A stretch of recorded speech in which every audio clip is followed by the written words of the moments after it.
Hello. Audio आ रही है वहां पे? आएगी। वेट करो।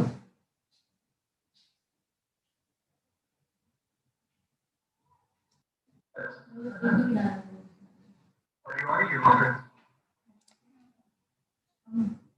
अब आई? लाइव लाइव है हम कि नहीं है? हाँ हाँ लाइव। हाँ बस ठीक है, मैंने क्रोम काट दिया ना इसलिए पूछा।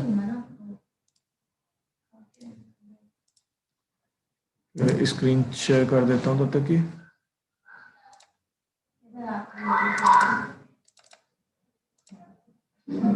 और उसी दिन कॉल हुई।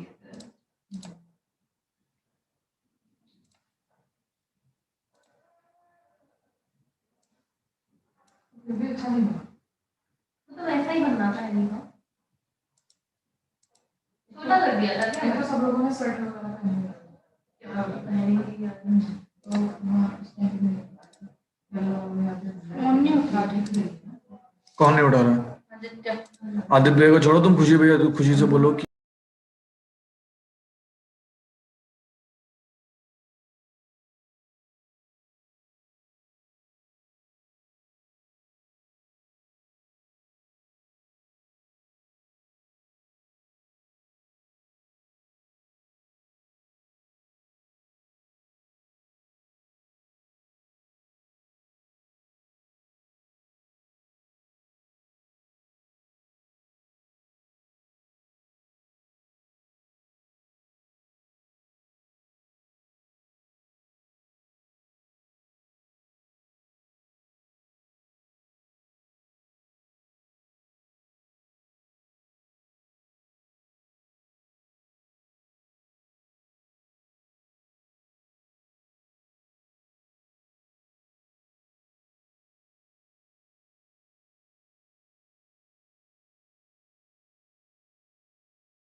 Hello sir, Amarpal sir.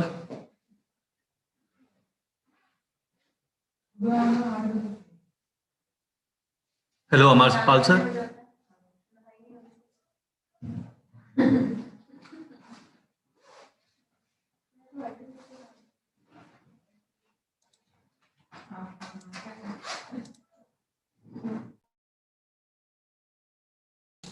Hello sir.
Hello.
Hello, Khushi.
Hello, Khushi.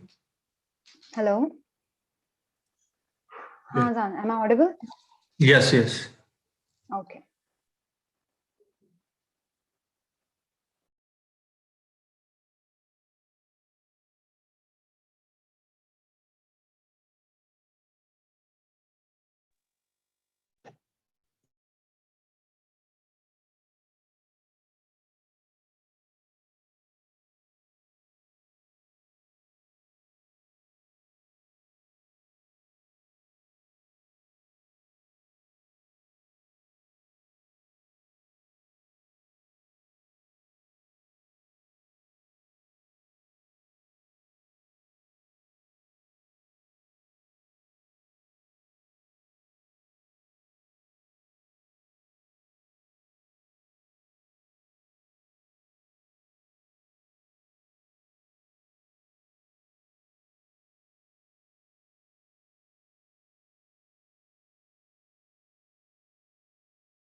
Okay.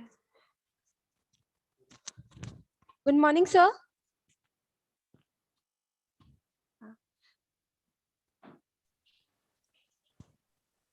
Good morning. Sir, Amrapal sir has joined us. Okay, very good. Welcome, sir. Uh, Good morning, sir. yeah. Good morning, Amrapal sir. Thank you so much for joining us today.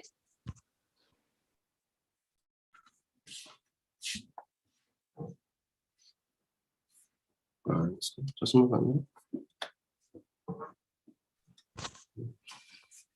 morning, sir. We can see you, sir, now. Good morning, ma'am. Good morning, all of the participants. So we will be beginning shortly, sir, after 5 minutes when the chief guest will join, sir. Okay, ma'am. He's Okay. joining, sir. Okay.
Good morning, sir. Jain sir, we have been joined by Pro Vice Chancellor sir, Venkatesh Babu sir, and PK Sharma sir, and both our guest of honor Amrapal sir has also joined us, and our Okay. chief guest Maithili Sharan sir has also joined us. Very good. Very good. So, in how many time you will starting? Sir, we are just starting in 1 minute, sir. Okay, good. Good.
Sir, we will be beginning shortly, sir. There is some issue with the chief guest network, sir. Just give us a couple of minutes.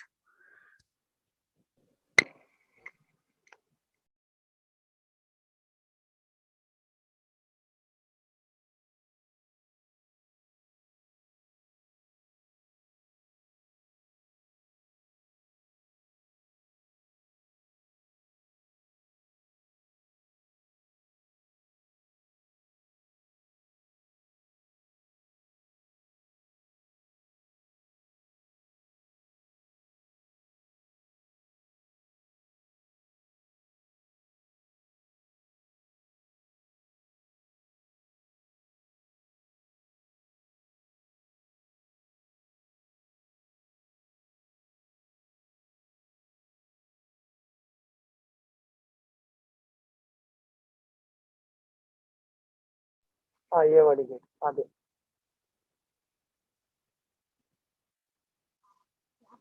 हाँ यहाँ पे छोड़ दीजिए, मैं पैदल चला जाऊंगा। हाँ हाँ हाँ, बस इतना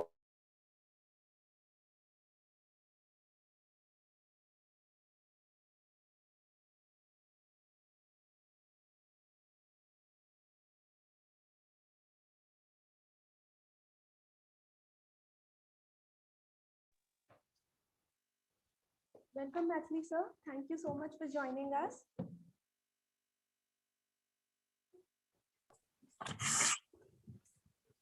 Welcome, sir. Sir, with you due permission, sir, shall we begin?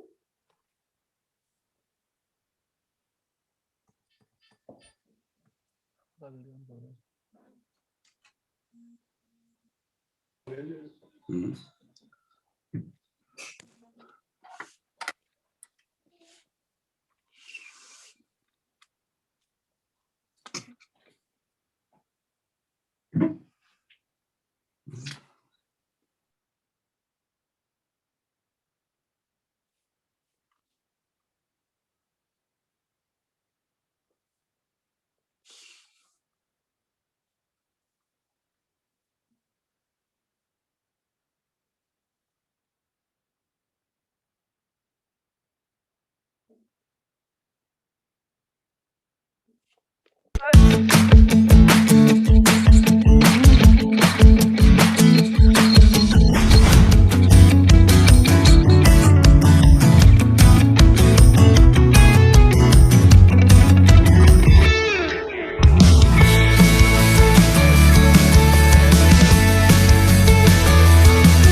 Khushi, please continue.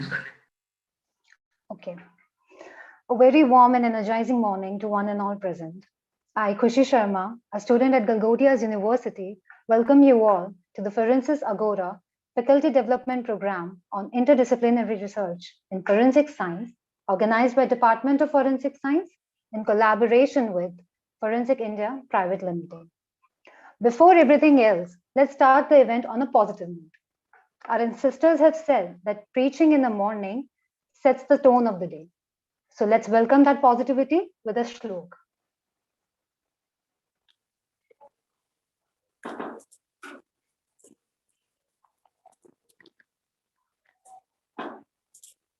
Saraswati नमस्तोभ्यं वरदे काम रूपिणी विद्यारंभं करिष्यामि सिद्धिर्भवतु मे सदा. Thank you, Vanshika, for bringing in that magic and setting the good vibes. Moving on, today we have with us Dr. R. Venkatesh Babu, Pro Vice Chancellor, Galgodias University.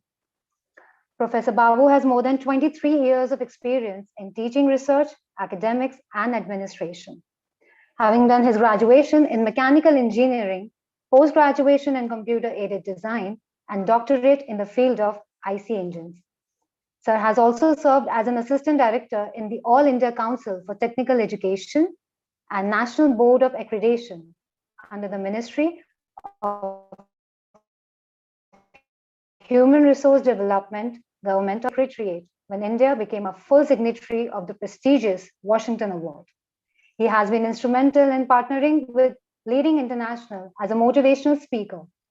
He has also conducted more than 100 training programs, seminars, workshops, FDPs on personality development, communication skills, career guidance, entrepreneurship, and accreditation procedures.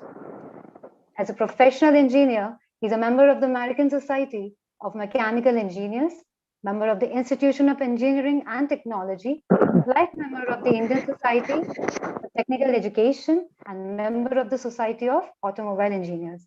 I request sir to please kindly address the participants.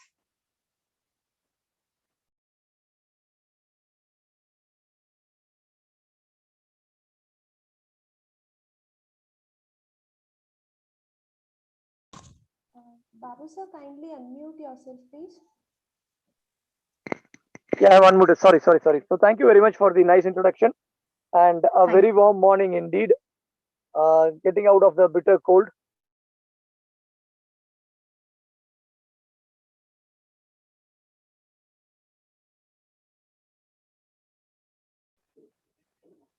So please unmute yourself.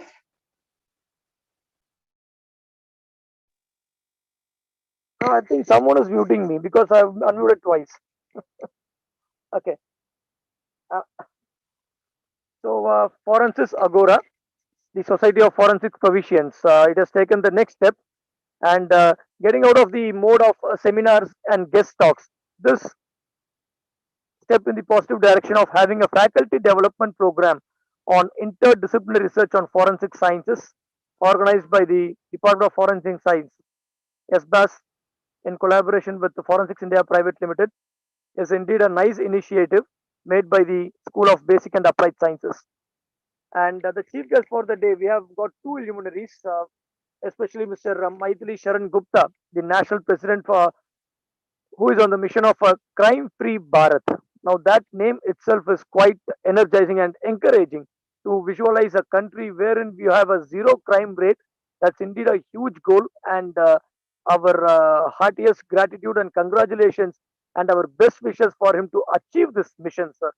And we also have with us Mr. Amarpal Shakreen, the Assistant Director, Forensic Science Laboratory from the Delhi government. So, inviting such illuminaries to create awareness among the students, to create awareness about the opportunities that arise in the field of forensic sciences is indeed a great initiative.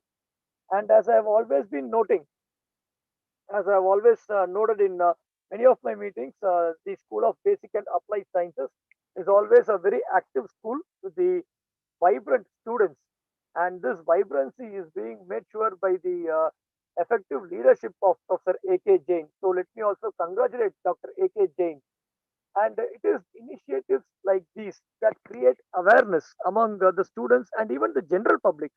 See, once the public and everyone is aware that you cannot get away after doing a wrong thing, the law will definitely catch up with you. Once that awareness comes to them, that itself, the fear of getting caught itself would prevent many crimes from being committed. So this uh, awareness of getting caught, this awareness of preventing crime is being effectively done only by the forensics unit.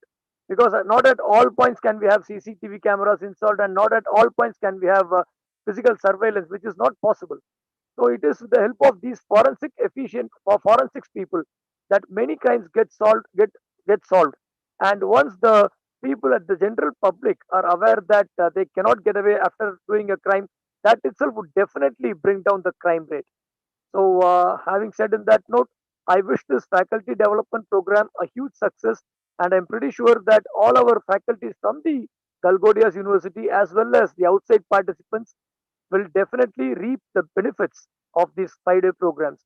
I wish this program all success, and on behalf of Galgodias University, I first of all thank our Chancellor, Mr. Sunil Galgotia, our CEO, Dr. Dhruv Galgotia, and our Vice Chancellor, Madam, Dr. Preeti Bajaj, for guiding us in the right direction of taking Galgodias University to the next level.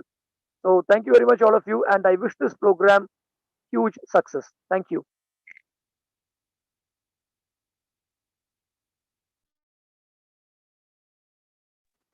Thank you so much, sir. Next we have a true epitome of fearlessness who strive for the stars, the tech lady and the sparkling personality, Professor Dr. Preeti Bajaj, the Honorable Vice Chancellor of the Galgodias University. Ma'am is an electronics engineer, graduated in 1991, postgraduate in 1998, and awarded doctorate in electronics engineering in 2004. She has also been instrumental in the design and development of ITS systems in public and private sector, like toll collection, toll audit, highway traffic management system, and AITS by applying soft or hybrid computing, intelligence systems, and applications of fuzzy logic in ITS. She is presently engaged in the application of AI in healthcare, precision, agriculture, and intelligent transportation. She is the founder general chair of ICE-TET series of 8 IEEE conferences. She has vast experience in handling autonomous institutions, NVA, and NAP. She is also being recognized as resource person by National Board of Accreditation for creating awareness of outcome-based education and OBA, and also is ex-member of General Council of NBA. I now request our beloved Vice Chancellor, ma'am, to please share the welcome address for the day.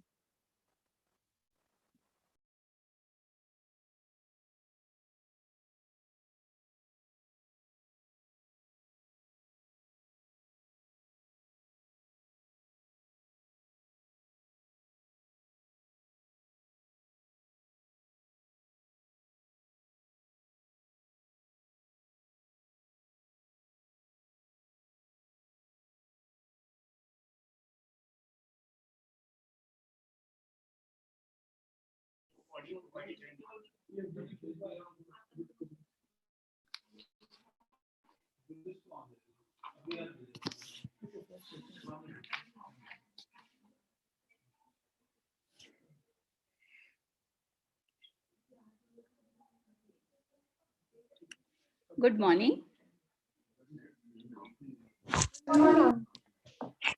Good morning, ma'am.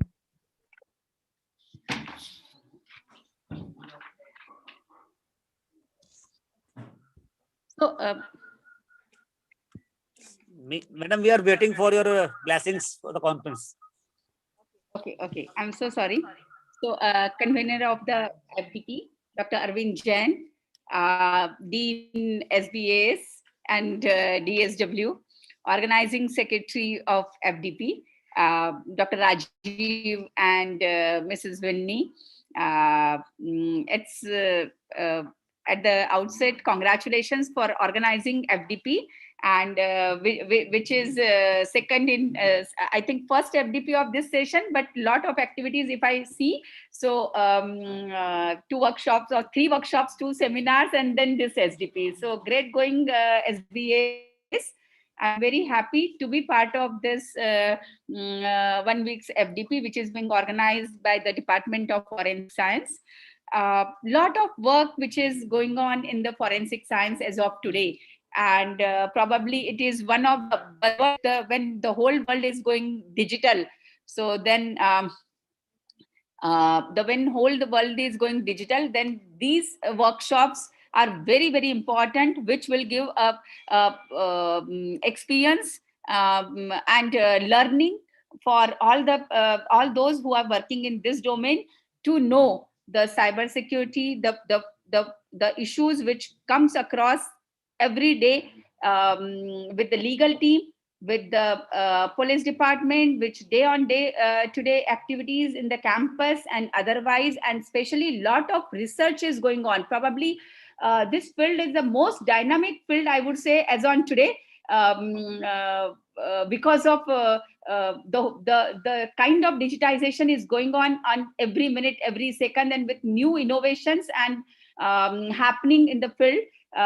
So more we are active on the internet, more we are active into digital world, more innovations are coming up and more innovations are needed as well in this field. Thank you so much, Matherishan Gupta sir, for joining this and giving you a banner as well for this workshop. We are really honored to have the association with the department from the government of Madhya Pradesh. With this, I would say appeal to the organizers after completion of this FDP. Please submit a comprehensive report which would indicate and which would be a milestone and which will be a reference document for the department, for your students and for faculties, wherein lot of whatever outcomes of every session which all your esteemed speakers are going to cover, those can be referred in future, and that would be a foundation for the new research in the forensic domain in your school. So with this, once again, congratulations to the leader and his team for carrying out all outreach activities for the beneficiary for the students and staff and the whole society, in fact. Once again, congratulations and thank you for having me, and regret for the delay which happened because of some operational difficulties. Thank you. Thank you very much, madam. Thank you very much. Thank you. Thank you so much, ma'am. Next, we have Dr. P.K. Sharma, Pro Vice Chancellor, Galgodias University. His past positions include Director, University Institute of Pharmacy, Bundelkhand University, Jhansi. Sir has also served at various private and government institutes such as MD University, Rohtak, KIET, MIET at director level, and have developed various pharmacy institutes from scratch to Zenith. He has published 282 international research papers, 100 national research papers, and 70 abstracts, along with having 6 granted and 28 published patents. He has provided research guidance to 160 M.Pharma and 17 PhD projects. He is also the author of 10 books with 6 books chapters. Sir, I would like to request you to please address the audience.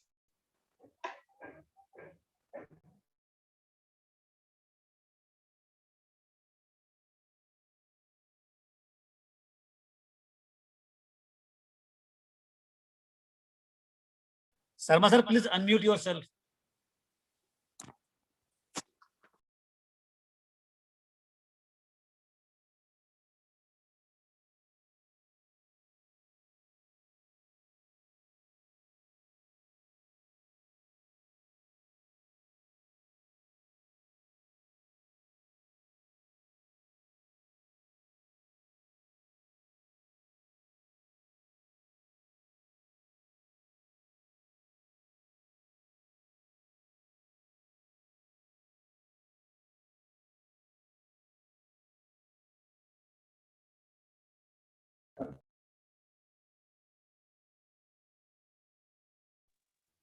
Yes. Good morning. Good morning, sir. Good morning, sir.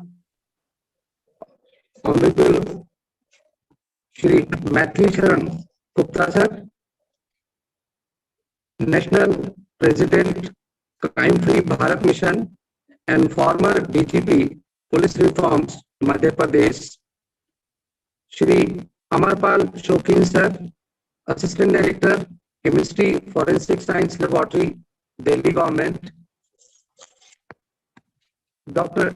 A.K. Jain sir, Dean, School of Basic and Allied Sciences, and our Dean Student Welfare, and the leader in science and all these outreach activities of the university, Dr. Vinny, Dr. Rajiv, for organizing this Forensic Science Agora. It's a seminar. I am thankful to you, Dr. Jain, that you had arranged the interdisciplinary seminar, which is taking an umbrella under the forensic sciences, and it is showing that forensic science is not separate, and we all are as joined hands under the umbrella of forensic science. We are also thankful to Honorable Gupta sir that he spared his valuable time and given his logo also that will grace this occasion, and students and the faculty members are obliged to you, Gupta sir, for your blessings. Further, I'll say Dr. Jain always take lead in such type of activities wherever the improvement of the students or faculty can take place. So we are thankful to you, Dr. Jain, for taking this initiative of FDP in Galgottias University. I'm sure this will enhance the faculty resource, and they will be taking a broader idea about the forensic science, and they will not be limited only to the one part of this. Further, I'm also thankful to Mr. Shokin, who is also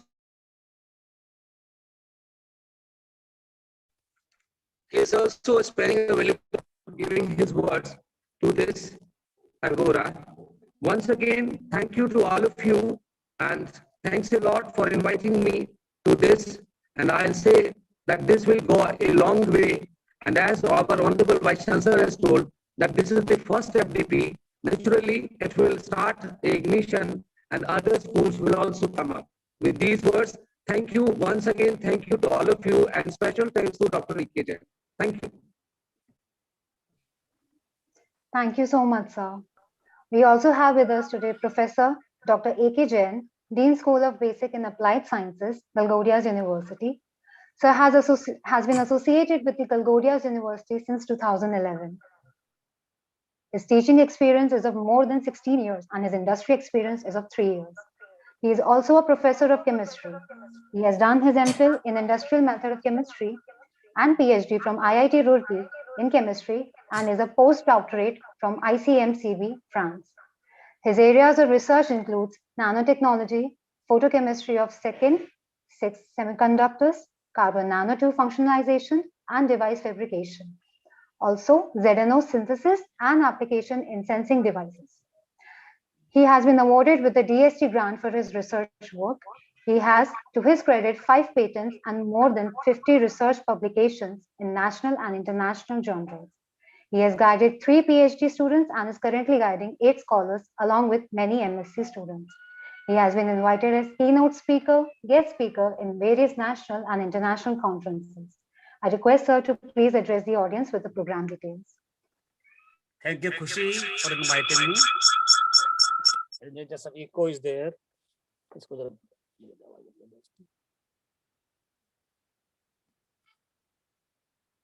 Okay, thank you.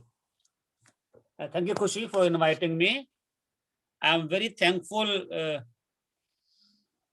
our Honorable Vice Chancellor, Professor P.T. Bajaj, who gave us immediate permission to organize this FDP. When my team approached her that we will going to organize this interdisciplinary FDP in forensic science, my Pro Vice Chancellors, Professor Venkatesh Babu and Professor P.K. Sharma, will give their full support in this motive. And Professor Sharma is also one of the key speakers with us. I welcome Shri Mathishan Gupta ji, former DGP Madhya Pradesh, and is working for crime-free India. Actually, forensic science play an important role in removing the crime, because once you give the proper evidence through forensic, then only you can do the convictions. And in this case, proper training to the police officers and law agencies in the forensic is very, very important. I'm also welcome Shri Amarpal Shokin ji from the forensic laboratory, assistant director. These forensic labs playing very, very important role in providing concrete evidence in the court of law, and that make people convicted when they did the crime. And in many cases, when evidence prove that somebody is falsely convicted. So in these cases, forensic play a very important role.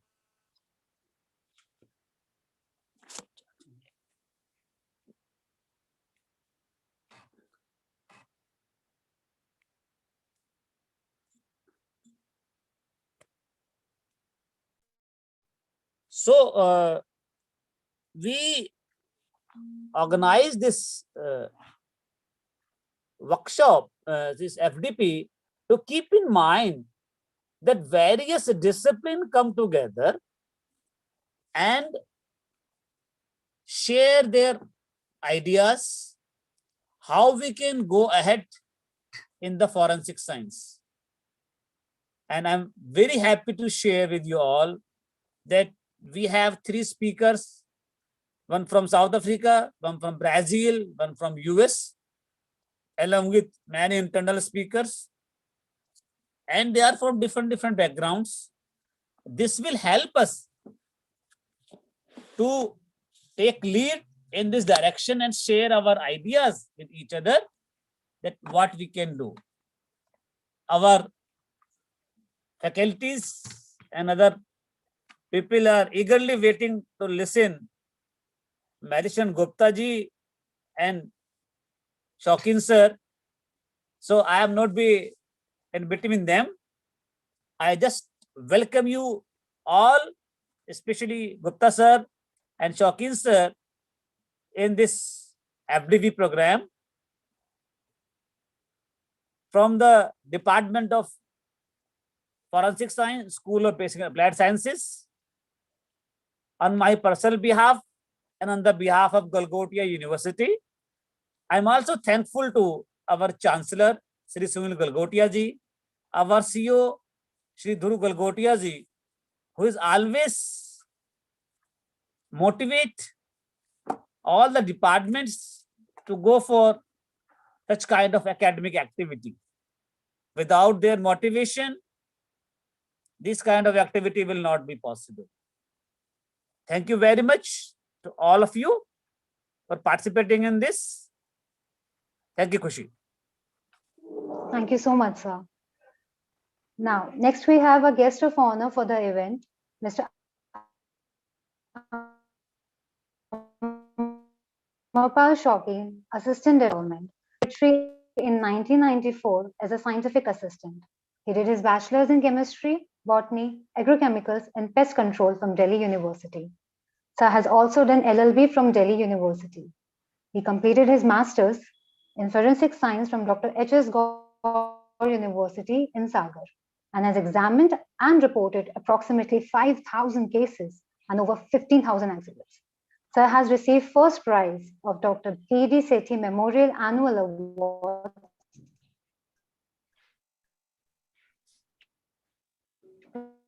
2017 for separation and forensic identification of drugs. He has published 12 research papers till date.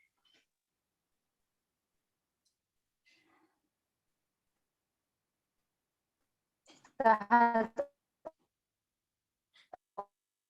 also delivered numerous lectures and imparted institutions. I heartily invite you to please address the audience.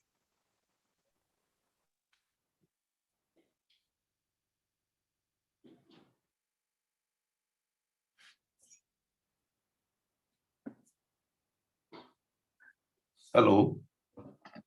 Thanks, Kusi, for introducing me in this way. And I am highly thankful to the Galgotia University for inviting me and offering me a good platform to meet all the young and experienced scientists, as well as senior police officer and from industry as well. So I am getting a good platform from where we can discuss the forensics and the new challenges in the field and the future perspective.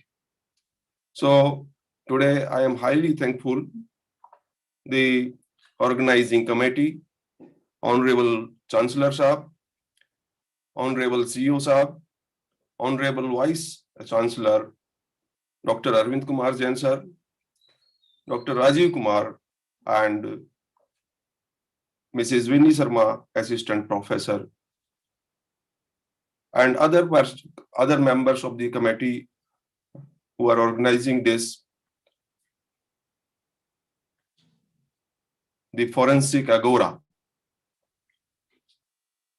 I'm not aware about the Agora word, but it's making me a very happy. Forensis Agora. So, respected Gupta sir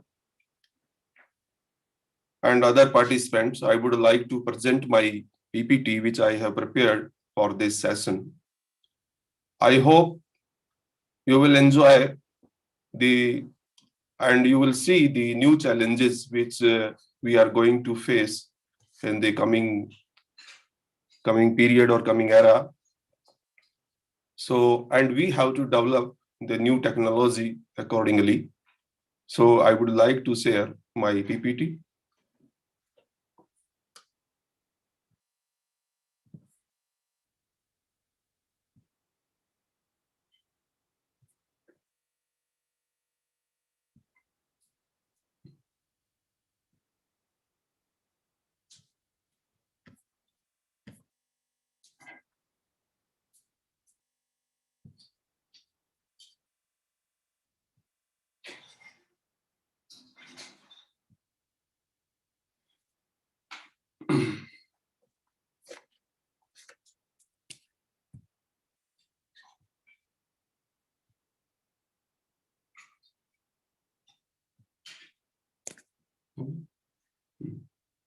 So today topic is for this platform is the challenges in forensic and requirements.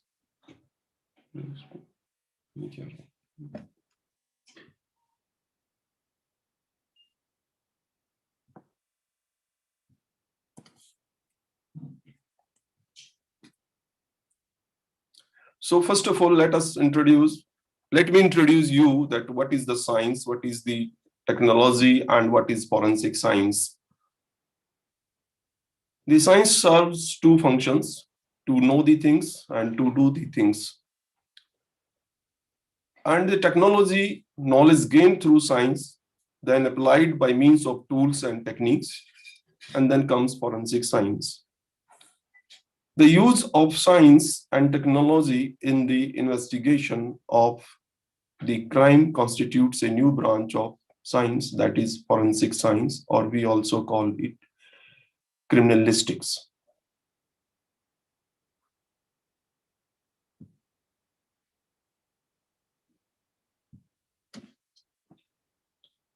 So what is forensic science?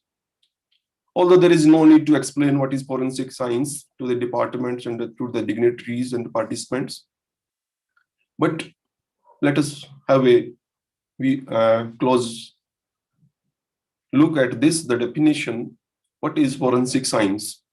The forensic science, also known as criminalistics, is a body of knowledge concerned with the recognition, collection, identification, individualization, and evaluation of physical evidence using the techniques of natural sciences in the investigation of crime. So what is the role and objective of forensic science? The first objective is identification. The second is comparison. And the third one is the reconstruction.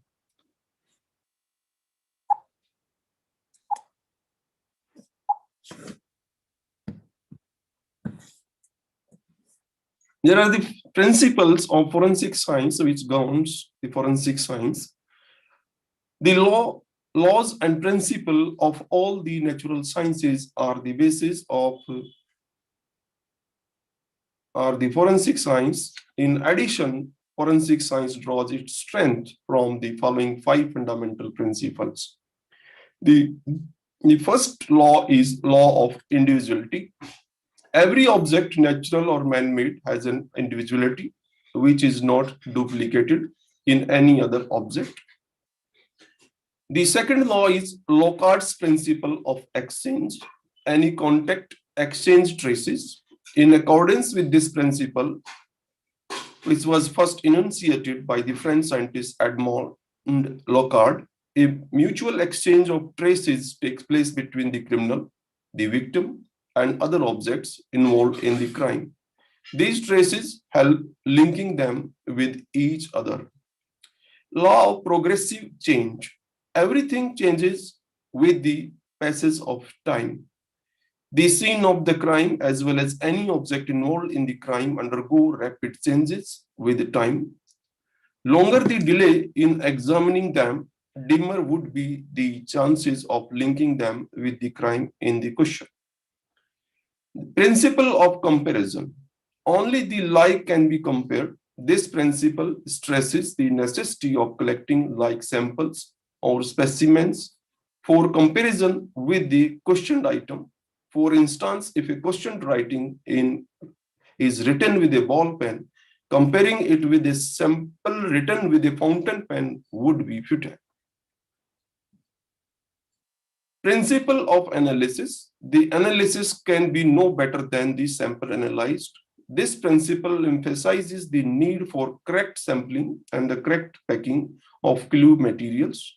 Improper sampling and contamination render the best analysis useless. The scope of forensic science. Forensic science is a multidisciplinary subject and covers almost all the disciplines of basic science. However, at present, following divisions, departments exist in a modern forensic laboratory.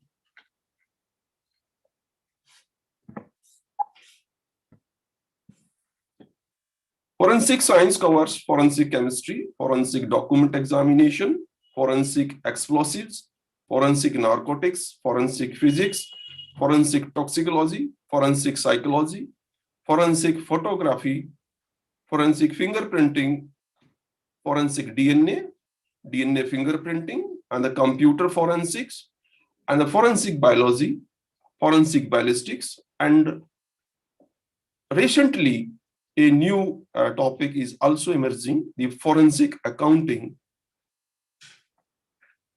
Next. The legal perspective or challenges. Indian Evidence Act deals with the evidence. Section 45 provides for testimony of experts or define who is an expert.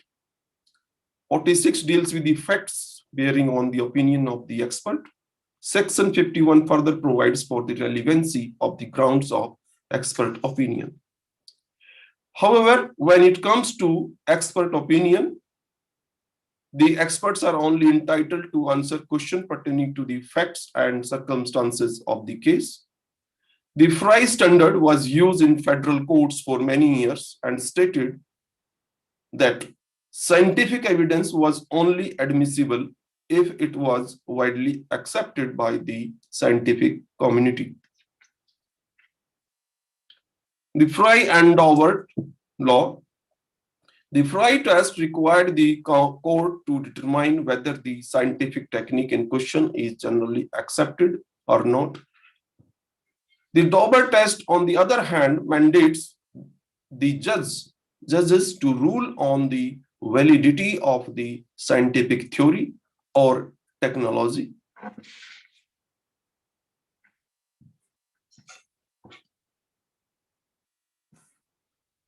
Daubert law. In 1993, landmark case Daubert versus Merrill Dow Pharmaceuticals, a more flexible approach was given to the reliability of scientific evidence. To resolve the discrepancy that existed between the generally accepted standards and the federal rules of evidence. The rule is the judge plays the role of a gatekeeper and must ensure that the scientific evidence admitted must not only be relevant but also reliable. What is admitted as scientific evidence as per Daubert law? What is to be admitted as scientific evidence? In the Daubert case, the court defined scientific evidence oblique knowledge as that which is based on scientific methods and methodology. The court used several factors: empirical testing, peer review, standards and controls, and known error rate. The person testifying must be an expert by virtue of their first, rigorous training, second, education. The expert should have a deep knowledge of his or her subject, thorough knowledge, as well as the law.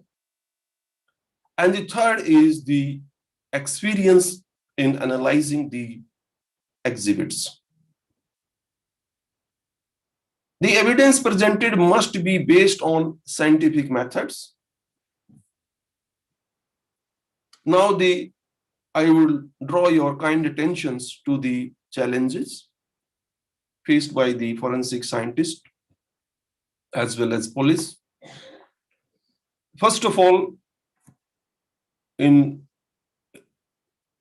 from chemistry point of view, it is the identification of a substance. Identification of cocaine, heroin, lysergide diethylamide, LSD, morphine, or any other type of drugs to meet the legal requirement for classification as a controlled substance. The identification of these substances provide a lead or the information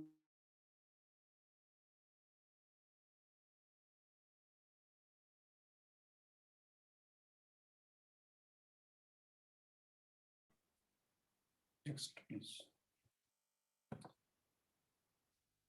In Narcotics and Psychotropic Substance Act, recently there was a decision by the Bombay High Court. Bombay High Court recently ruled that the weight of paper used to carry LSD, lysergic acid diethylamide drops, cannot be counted while ascertaining the quantity of the contraband material. If it is small, intermediate, or commercial, as prescribed in the Narcotics, Drugs, and the Psychotropic Substance Act 1985. The court held that the process of drying LSD solution on a piece of paper merely facilitates consumption of drug and does not change the substance of drug or its chemical composition. So there is a challenge to the forensic scientist.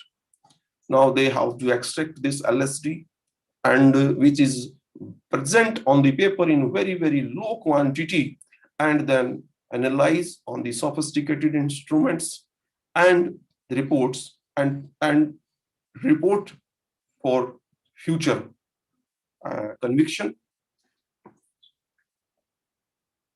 These are the stamps which are used for putting the drops of the LSD. Next. So, under Narcotics and Psychotropic Substance Act, so there is a problem that the people are growing the beautiful flower of garden poppy, or they might be not knowing this thing that they might grow the opium poppy. So these are the beautiful flowers or the fruit and the doda of the opium poppy. Next. So garden poppy and the commercial poppy means Papaver somniferum, the garden poppy, A gardener with the North NDMC was arrested on April 10 from the Sri Ram Vatika North MCD Park, where he was posted for the past 3 years. The CBN told this Narcotic Control Bureau told the court they have seized opium poppy plants cultivated in an area of 0.075 hectare inside the park. The Bureau also informed the court that the Kumar admitted that he was cultivating opium for the past 3 years on the instructions of the park's caretaker.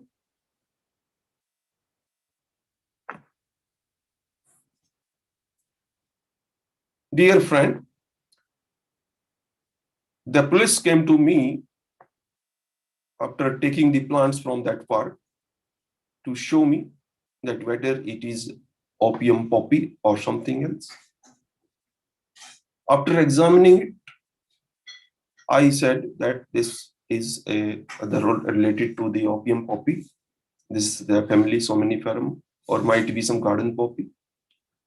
But the police was not able to register the case, but after 1 or 2 days later on, this Narcotic Control Bureau registered a case against this gardener.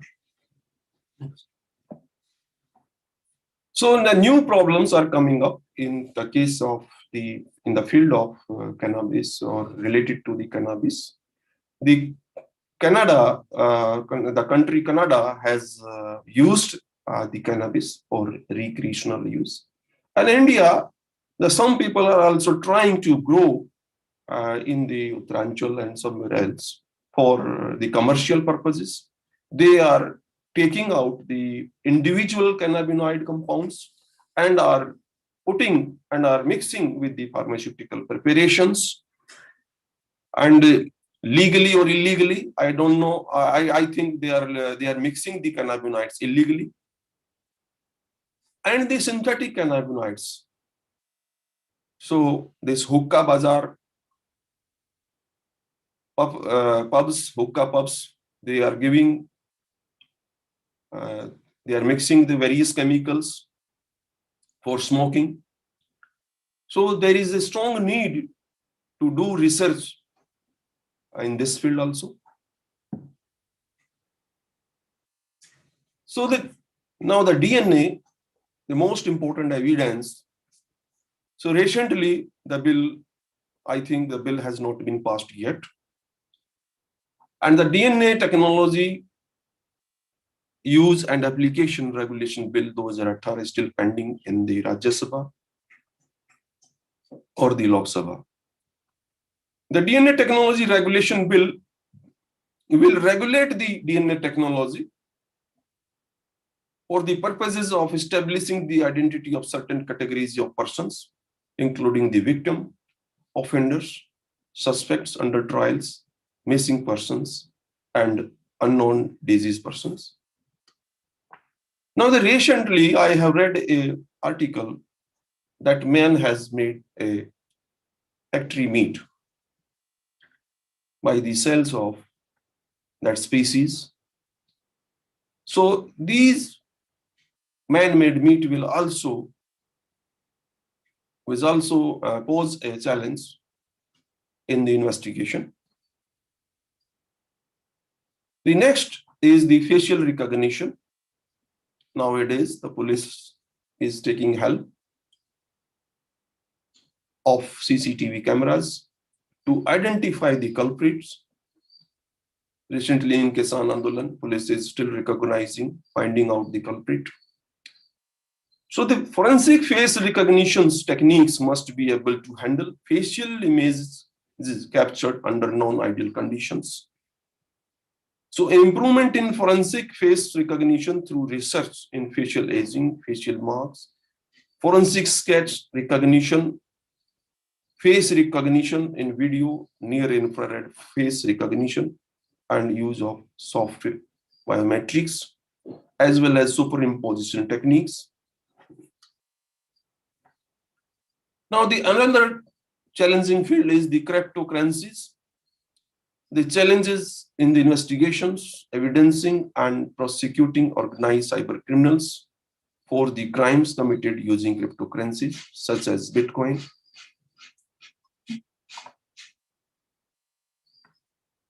So recently, the Bitcoin is used as a bribe for releasing the accused by MP police officers, and the investigation is still going on. So another new fields, Internet of Things, advancement in hardware and information technology, transferring data over a network without requiring any kind of human-to-human computer or human-to-human interaction, brings reliability and convenience to the consumer, but also opens a new world of opportunity for intruders and introduce a whole set of unique and complicated questions to the field of digital forensics. Now, the cases of data theft is increasing day by day. The cloud computing is arguably one of the most significant advances in the IT service today. Several cloud services providers have offered services that have produced various transformative changes in computing activities and presented numerous promising technological and economical opportunity. And recently, in smart vehicle forensics, nowadays, the manufacturers companies are providing the details of the vehicle in the digital information. So these modern day cars, particularly smart or travel-less cars, stores a wealth of digital information, such as recent destinations, favorite locations, routes, and personal data, call logs, contact list, SMS messages, pictures, and recently I came to know that recently one person bought a car and showing in the speedometer as 00 as mileage, but when he checked the digital data, he found that the car was already having the 20,000 kilometers as a mileage. So there is a need now. We have to develop some techniques in this field also. So the nanomaterial. So new nanomaterials are coming up in every products. The companies are mixing or are producing new products based on the nanomaterials. Dear friend, Jensar is here, who is having a background of nanotechnology, vast. He has a vast experience in that field. Little bit, I have a little bit because I'm doing my PhD in nanotechnology. So the energy level of a nanomaterial is changed totally, totally different from the normal material. So dear friends, we have to find new techniques to identify the nanomaterials in the products or the exhibits which are detected at the scene of crime. So dear friends, now there is a ban on the conventional crackers, and earlier the factories were making these crackers on the base of different pyrotechnics chemicals and gunpowder as well as, but keeping in the environment pollution and the pollution, the Supreme Court has recently ruled that no, you have to produce now as a green crackers, which produce less gaseous to save the population. So there is a strong need to find out the new techniques and new methods for to detect these, whether the cracker is a conventional cracker or a green cracker. Now there is adulteration going on in the gold, and the adulteration is done by the iridium, and it settles somewhere in the gold, and it is not detected by the techniques. There are the strong need to develop the techniques which can identify the adulteration in the gold. So these are the new chemicals related of organophosphorus compounds, and the novichoks are the new compounds recently developed by the Russians. And the unrest is going on. Recently, unrest is going on in the Russia, and the opposition leader Navalny was poisoned by the Russian agency. And the one scientist of Indian scientist has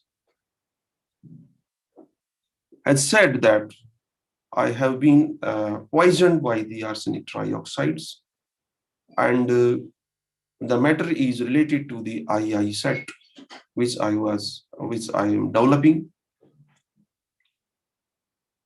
So, dear friends, I have discussed some of the challenges which are coming up, and so there is now there is a strong need to find out the solution or new methods, new techniques to detect or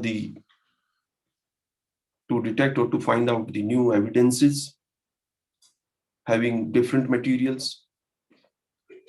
So requirements, what is the requirement?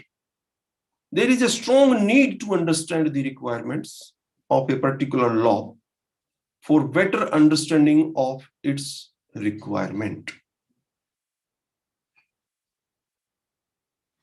The expert has to understand, first of all, the definition mentioned in the law, what is the requirement, how to analyze, what to do, what is the requirement of the law. We have to understand it first of all.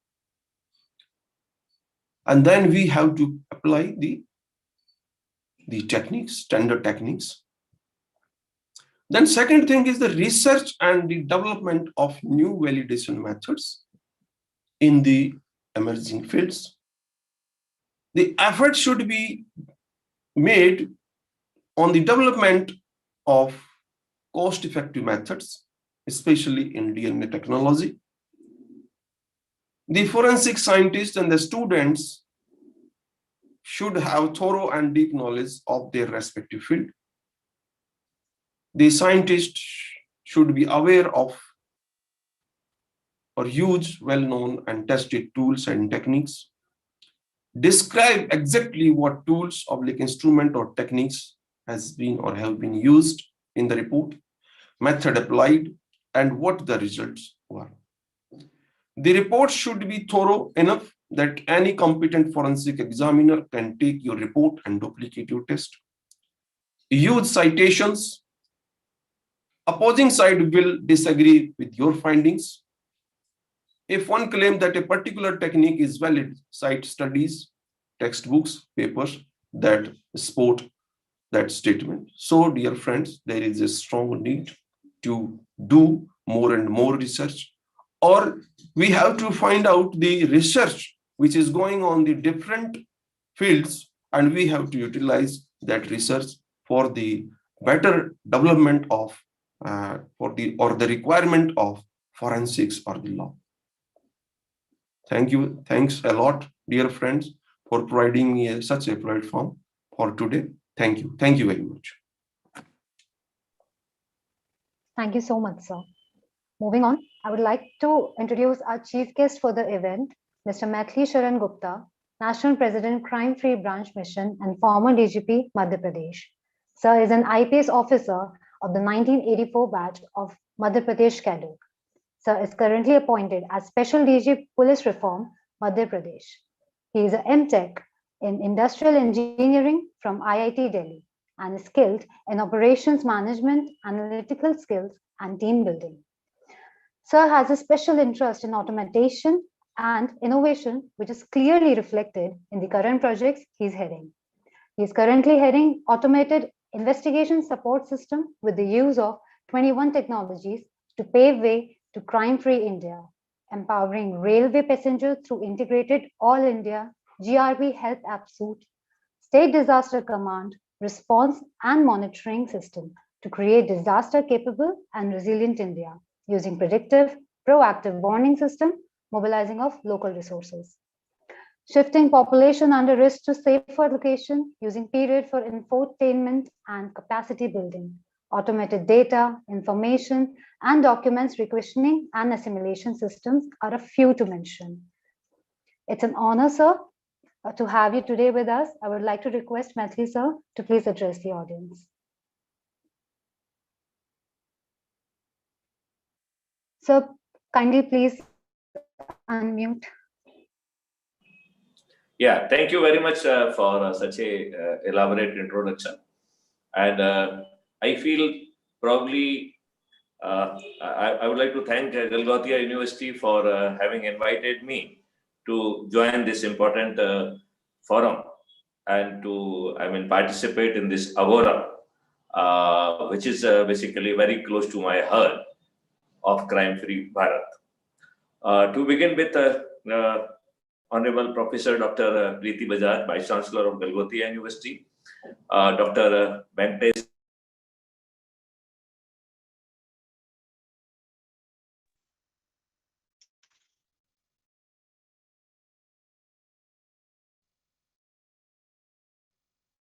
So,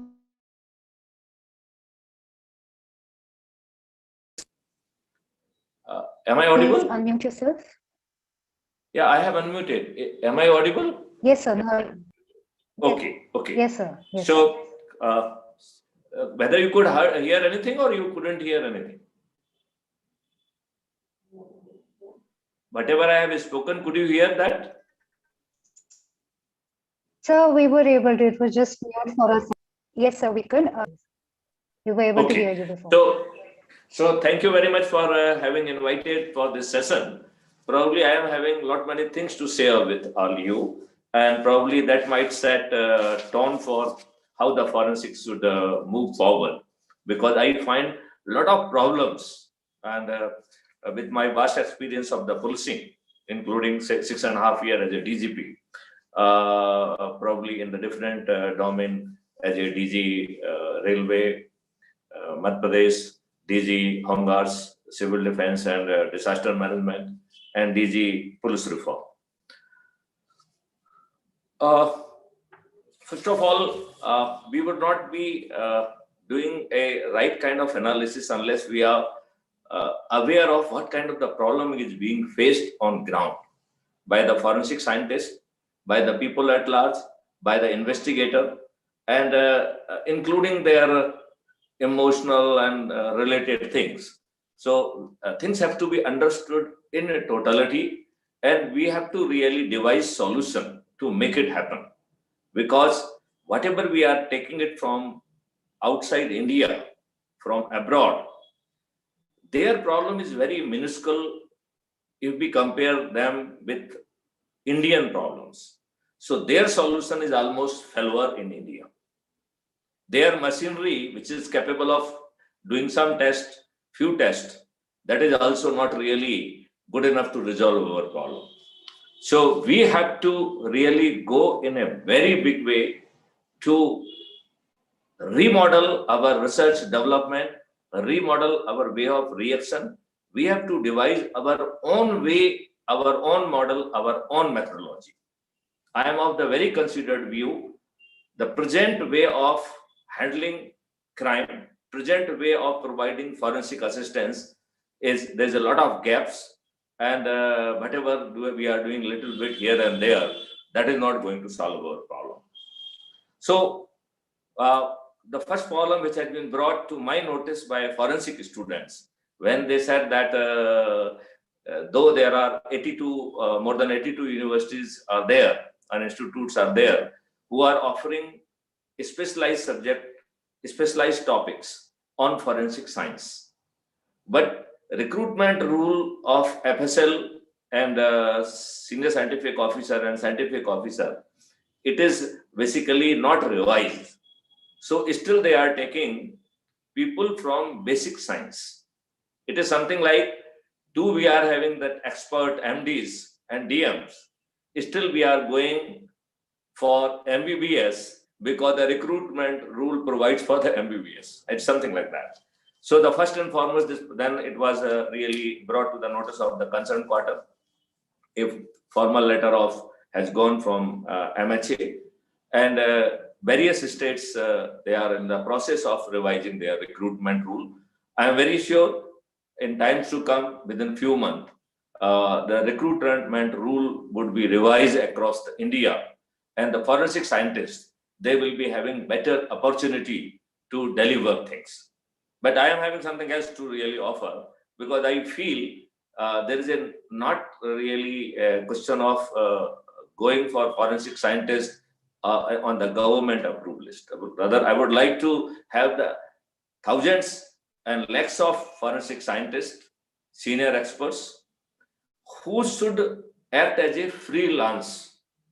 And the thing should be now more system oriented, more procedure oriented, rather than by the whimsical approach adopted by anybody. I mean, whether it is IO or the senior functionary of the police department.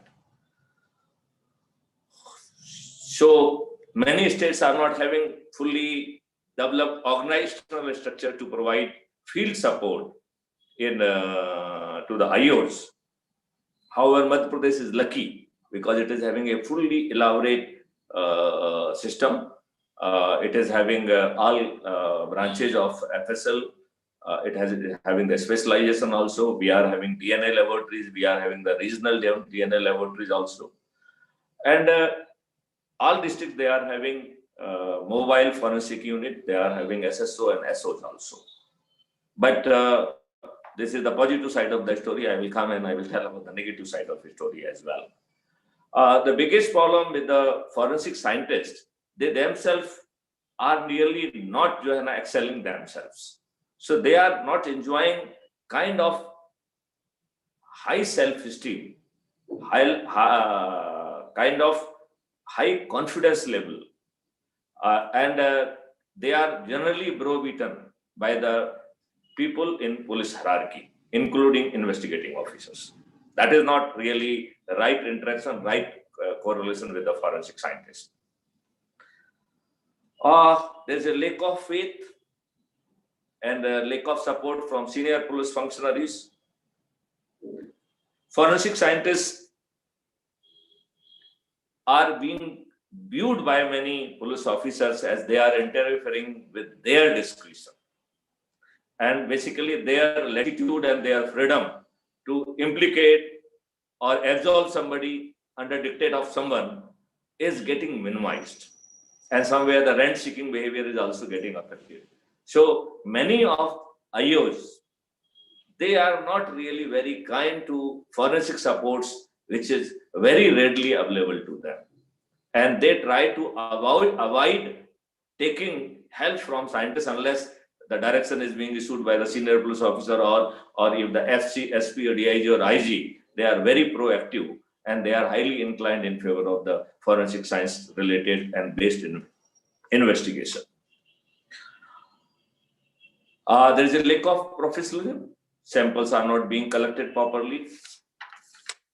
Circumstantial evidences which are required to cross-verify. Say, if you see any, say, now let's compare forensic science like a pathological laboratories.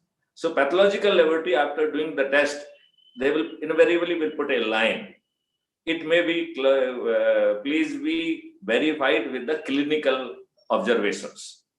So it means it is having the two aspects. Number one, what the laboratories, what are the tests are saying, and what are the corroboratory evidence from the grounds are available. Unfortunately, those corroboratory circumstantial evidences from the grounds, they are not properly collected. There's a lack of protocols. There are a lack of standard operating process.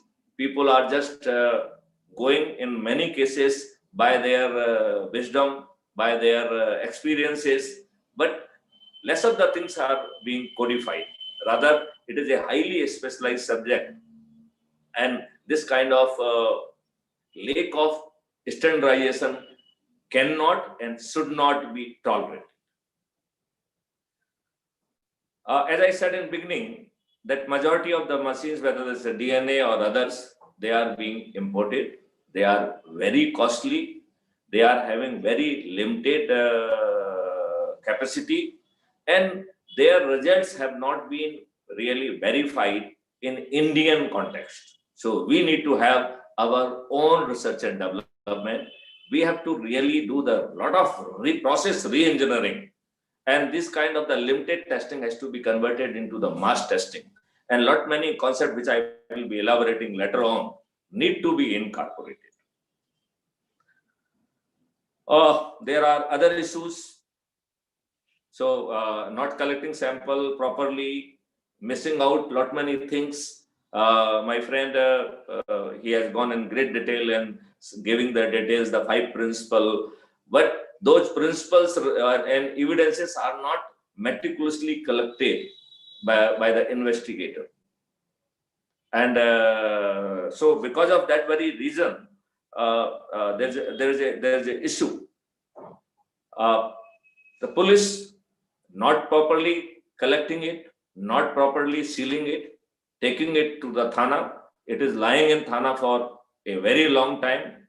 Whenever there is a supervisory reminder, then it is sent to FSL or testing laboratories, where in 80 to 90% cases, it is declared that it is not fit for testing. That kind of the situation would not happen if we directly from a spot, it should be sent to the FSL laboratory. So if we are having subsidiary services, may not be necessarily coming from SSO or SO. They may come from the private sector. They may come through the startup, and there will be strong performance appraisal and grading system. Probably that will create more jobs, that will create more expertise, that will create, and at the same time, it will not allow the deviation, because each and every case will be, there will be performance evaluation, there will be grading, and then there will be a CGPS kind of things where the integrated proficiency or efficiency index would be calculated. And the payment or revenue line will be somewhere would be calculated based on the performance index. So there will be a pressure to maintain right kind of the protocols, right kind of the processes, right kind of their own standard. And there will be a lot of research oriented work, which is at the moment is lacking. So like I thought, we have say in Crime Free Bharat, we have created one law institute, draft institute, which says National Authority for Scientific and Technical Assistance in Investigation and Detection of Crime. And it's the basic purpose is to provide scientific and technical assistance to the investigator.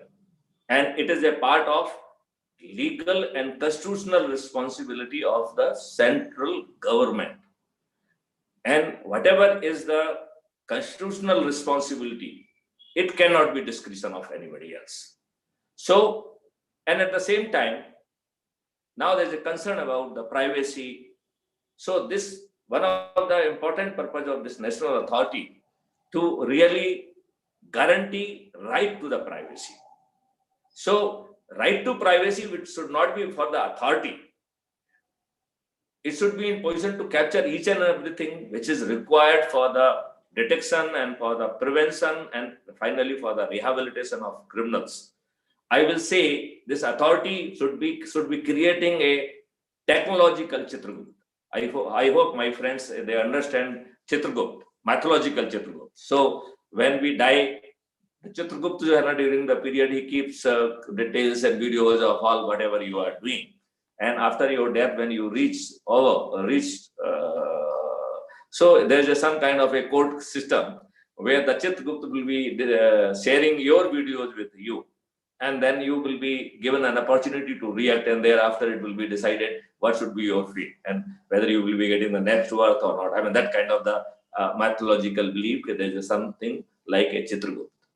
Now we need to create this technological Chitragupt, who would be having every minutest details about everyone for each soul.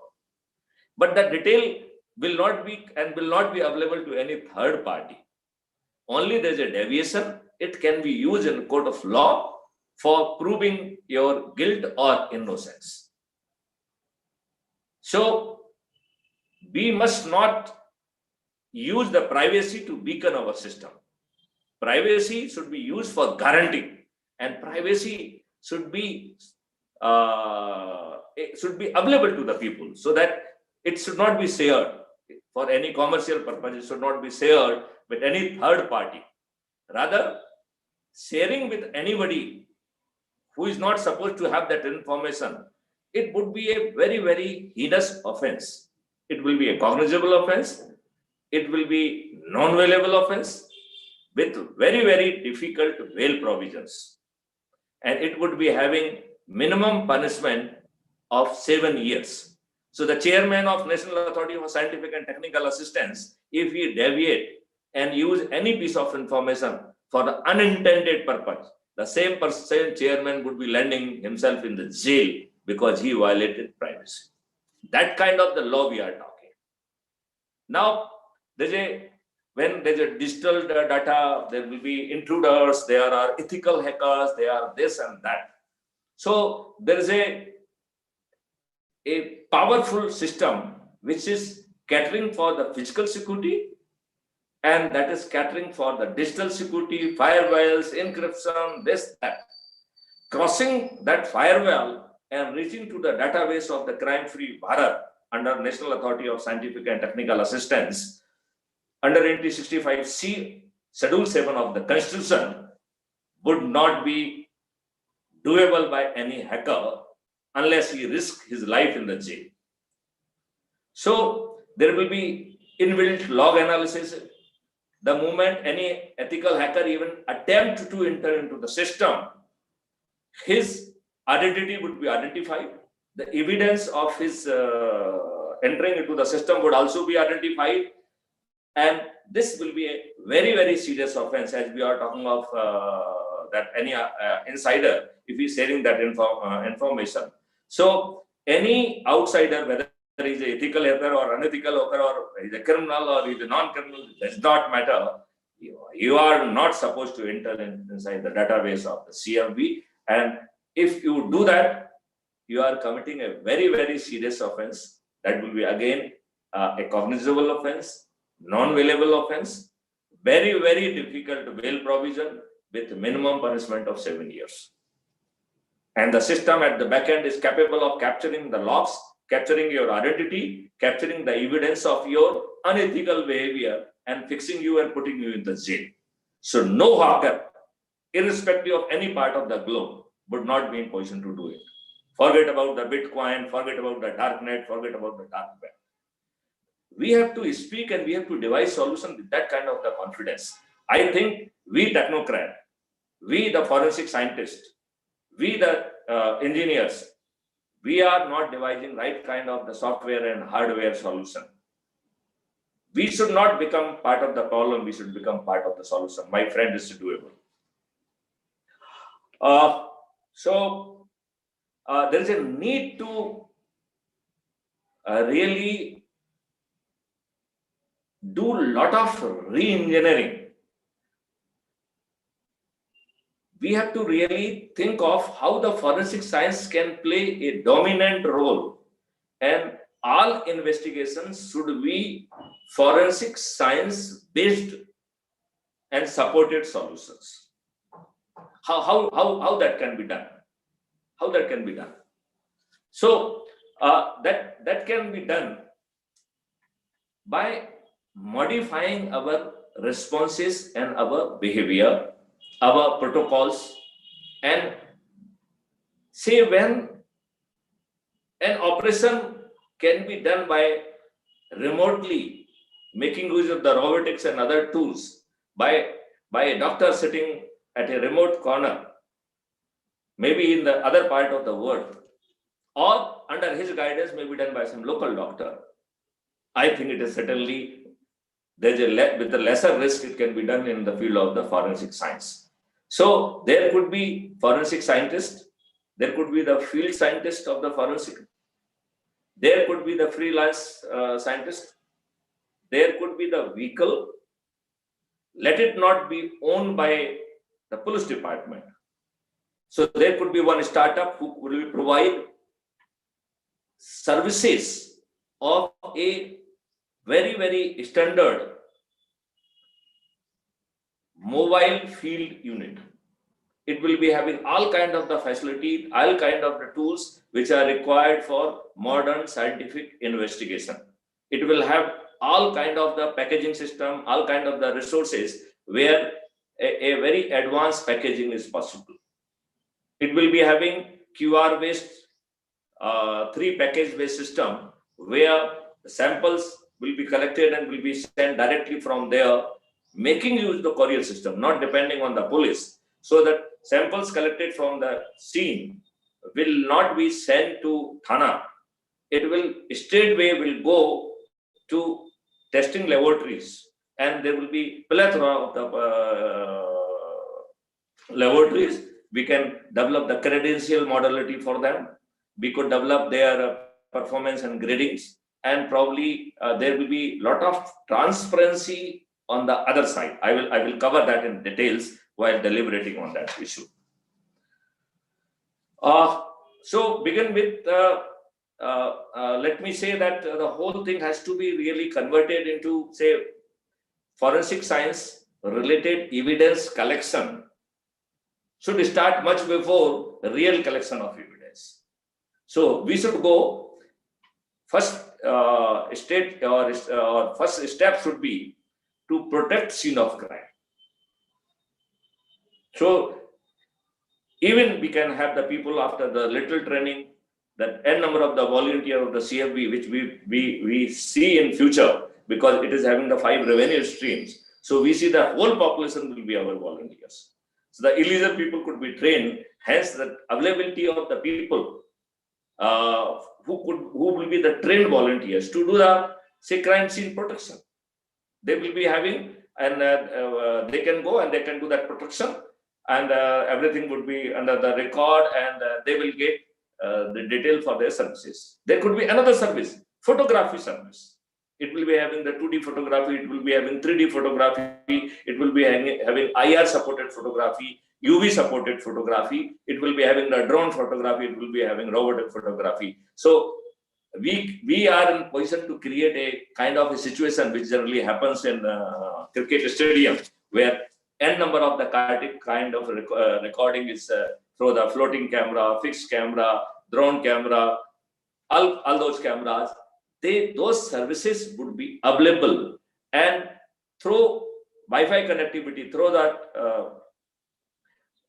this data will directly go to the cloud, and this data will not be available to the person who is providing the service. So his job would be only to provide a quality service. He will not have the ownership on the data, and his doing the performance would also be evaluated, and the payment will be made to them on the basis of the index, performance index multiplied by whatever the fees fixed for them. So if they are having performance index 0.7, and suppose they are supposed to get, say, 5,000 rupees for that service. So instead of 5,000, it will be multiplied by index 0.7, and he will be getting only 3,500 rupees instead of 5,000 rupees. So those startup, those service provider, they will be always worried to maintain a very high level of standard, and we will not be dependent on the permanent bureaucrats, whether they may be from the forensic experts. The moment they become permanent bureaucrats, their behavior changes, they are having a lot of ego. So why we should have them on the permanent role? They should provide the services.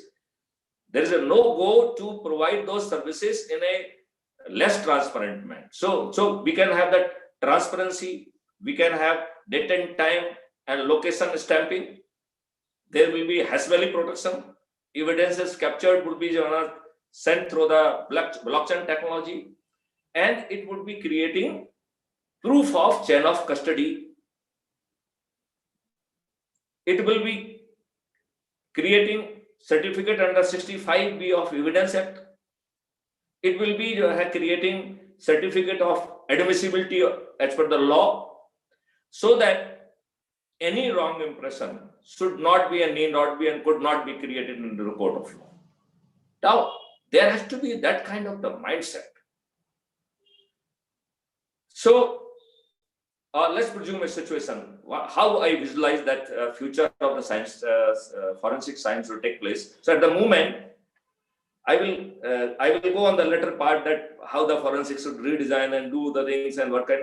Now let me look into the administrative part of it, delivery part of it, and let's change the very gamut of it. And it is doable. So I very fondly and I always say that each citizen of India is a police officer in legal term. I would like to repeat at this forum also that you are having a legal responsibility not only about the reporting of a cognizable offense, but in some cases, even intention to commit crime need to be reported under Section 39 CRPC. You are a learned person. I would like that you, rather than relying on my words, I would like you to Google it and read for yourself. Do you know what this law says? So you are duty bound to, or legal duty bound to report about the commission of offense, and even in some certain cases, even intention to commit crime. And the jurisprudence has been changed for this particular section. So when you commit any other crime, in that crime, the burden of proving beyond reasonable doubt, that is on the police and prosecution. But in case of the Section 39, the burden of proving innocence for not doing the lawful legally duty, that proving of innocence lies on the citizen themselves. That is the law. Now let's go to the another most important part of police, that is the arresting criminals.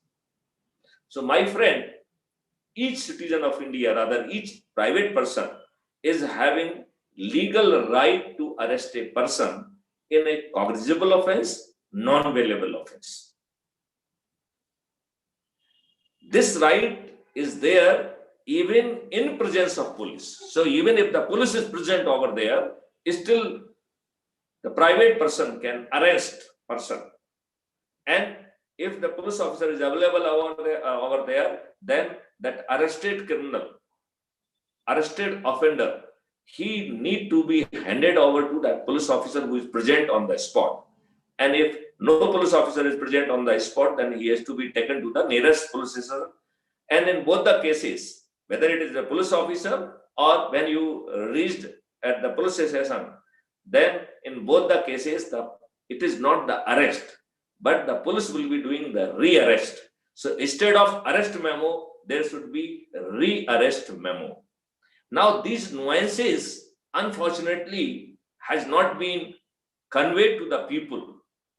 I am really failing to understand after more than 36 years of the service. Why these things are not really known to public? There are very learned people. Many of you may not be knowing these provisions. And when they are such a powerful provision where the burden of proving innocence for not doing the lawful duty also lies on the person, why this has not been exploited by the police? I very strongly feel this has not been done purposefully so that they can avoid the registration of crime.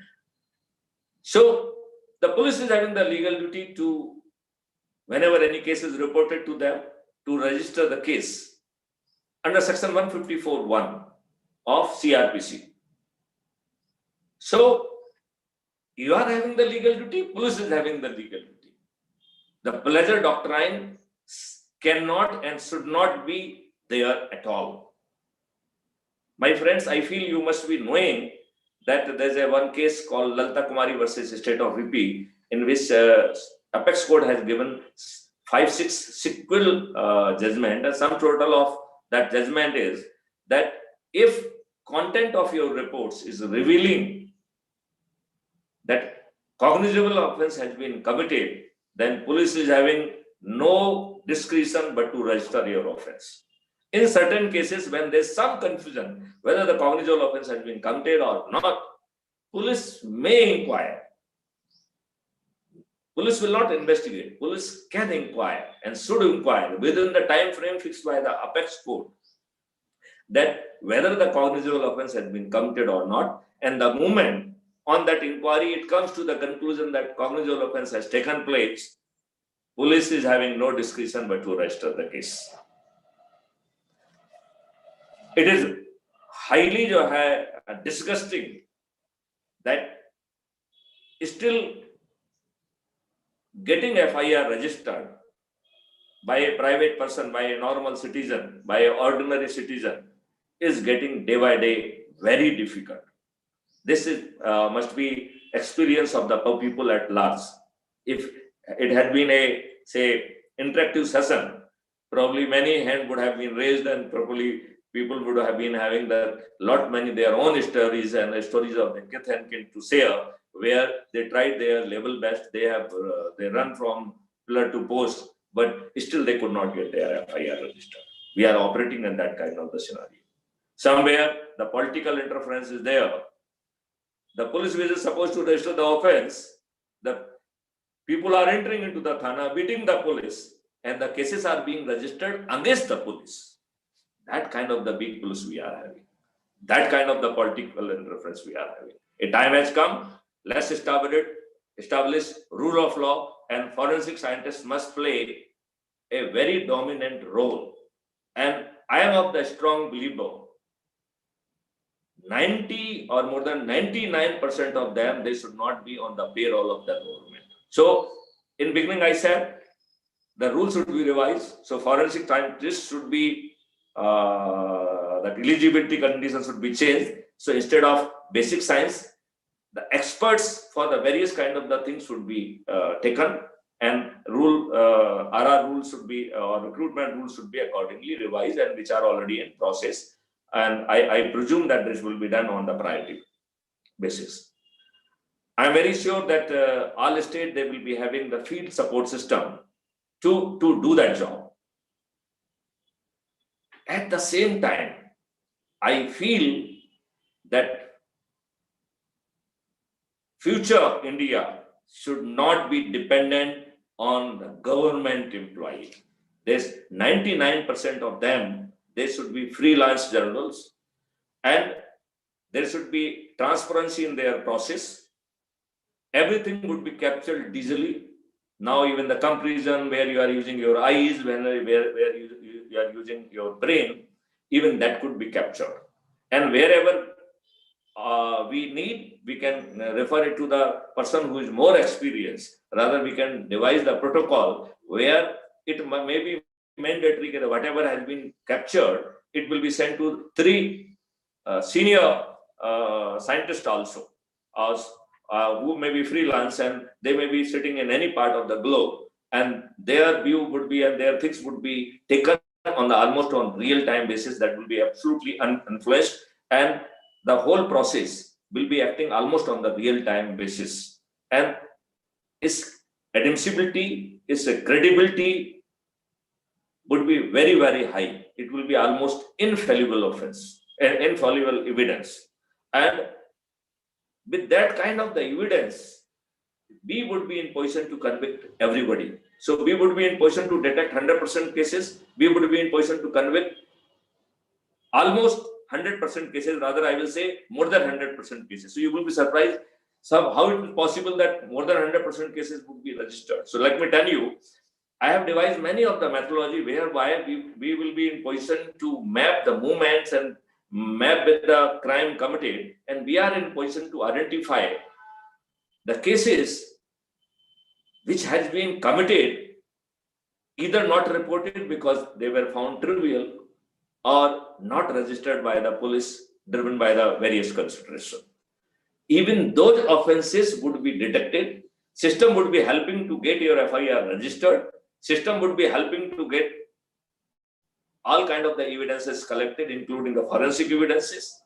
It will have all kind of the validation from the research people, from the higher level of the people, and they could be helped so that through the app and through the various tools and through the various IoT devices. So if they are doing something outside, even there the device could be connected to that equipment, and it will be talking to our app. So their output, what they are seeing, what they are observing, what their eyes is seeing, that can also be captured and that will go in database. That could be used for the research. Probably, I am not finding a number of the people thinking on those lines. That is really very unfortunate. So, a lot many things are missed. Lot many things are not captured by the investigator because of he is not having the right kind of skill set. He is not having the right kind of the tool to connect. So basically, there is a need of having a photography service. So first we said there will be a vehicle, and let the vehicle should not be owned by the government. The vehicle, we should have the prescription, what kind of the field forensic vehicle should be, and there will be forensic vehicle service provider, and he will be getting the remuneration on the basis of the type of the service they are providing. And since they are the expert of the field, the obsolescence in technology will not be taking place, and it will be the duty on them to really upgrade their vehicle, provide all kind of the facility to the vehicle. Then we said there will be two kind of the forensic experts. One expert who is employed by the government, and 99% will be the freelance experts of the varying degree of the experiences, and they will be having their own grading and proficiency index, and their services will be procured in the two way. Number one, by integrating them right in the field in the investigative process, and second, when the person who may be available on the scene, he may not be of the very high level. So whatever he is capturing, he can capture in the guidance of the senior person, maybe sitting in any part of the globe, and that capturing will be made available almost to him on the real-time basis. The way we are going for the 5G technology, the way we are going for the fiber optics, that will become highly doable, and present handicap which is being experienced, that will not be there on the ground. So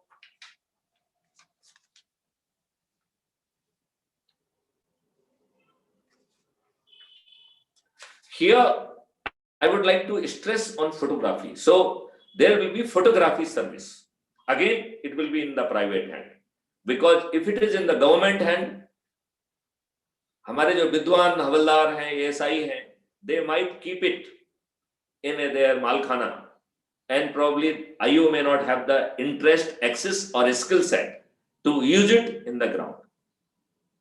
And if it is taken to the ground, probably it may not be functional. So why it should be done by a government employee? Let the service should come.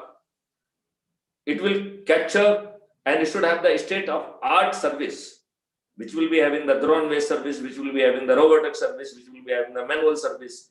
It will be capturing 2D, it will be capturing 3D, it will be IR-supported photography, UV-supported photography. It will be converting the whole scene of crime into the grids, and nothing could be missed from the digital eye. The digital eye would be in position to identify object. Wherever it is unable, it will push that image to the expert, and the expert would be in position to do that. After wearing appropriate gloves, that device can be given to some robot or something like that, where very intricate pictures could be created, could be captured. You must have heard that nowadays everybody is want to give you a realistic feel. Even now, a lot many animated and other kind of the experiences are available, which the vendors and commercial people are employing. That if a sari hai to kaisi lagegi ye, padana hai to kaisa lagega ye, right? So they are using the mannequin, and there are lot many say human body replication, maybe real or maybe digitally created. Those things need to be here. So there could be a mannequin, and if we are having any clothes of any victim, that will go on the manuscript, so that we can have the very minute observation. We can even recreate the scene of crime.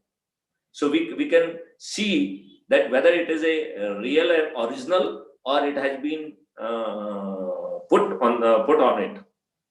So say if there's any fluid, whether it is salivation, or whether it's a blood, or whether it's a semen, or whatever,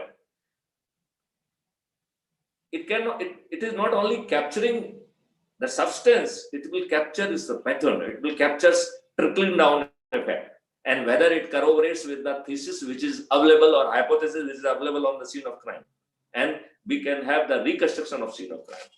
My friend, we cannot do it like a part. Let's come out with a holistic solution to make it happen. And I am very sure that the Galgotia University has taken the step in very right direction, where this kind of the thinking should be there. We must not go for a very kind of a passive kind of the presentation where uninteresting things are being discussed. I think we should be bold enough to discuss the ground related problem. We should have this National Authority for Scientific and Technical Assistance should provide the data set for the research. If we do not want to say, or the privacy issue, this we can suitably camouflage the data. So data originality will be there, but the data is coming from where and whose identity that can be camouflaged, and that pure data could be made available to our technocrats, to our scientists. And we can use the various models which are available of the artificial intelligence, of the machine learning and the deep learning. Probably we would be in position to draw inferences which human eye cannot draw, number one.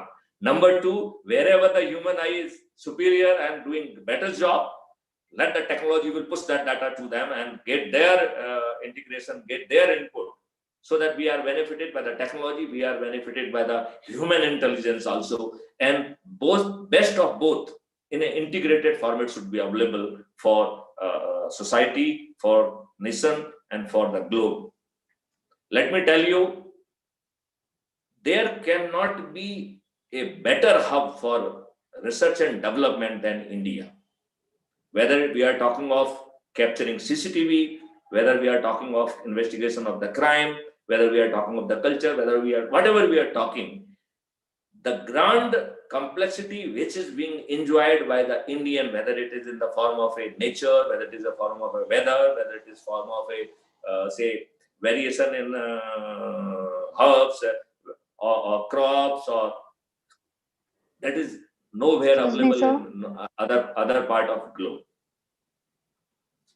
Sir, sorry for the interruption, but sir, we're running out of time. No, sorry. This is very important. For that, Agora is being done, because I am setting the milestone for you. Please listen it carefully, and not only listen it, please do it. Otherwise, this exercise will become academic exercise. I will plead, don't try to tie up, say, uninteresting presentation. They have been given so much of the time, and please allow me to complete, because I want to set the tone for this Agora. I want to, then I will tell how I can really facilitate it. So please don't remind me the time frame. I will be taking 5 minutes more. I think that could be permitted to me, because it is very vital for giving the right kind of the spirit to our scientists, to our forensic scientists. They should, what kind of the research they should conduct.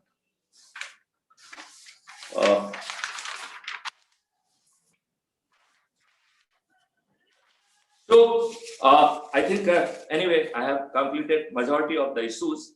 Let me recapitulate it. So what I am saying, the present way of forensic science and its status has to be transformed.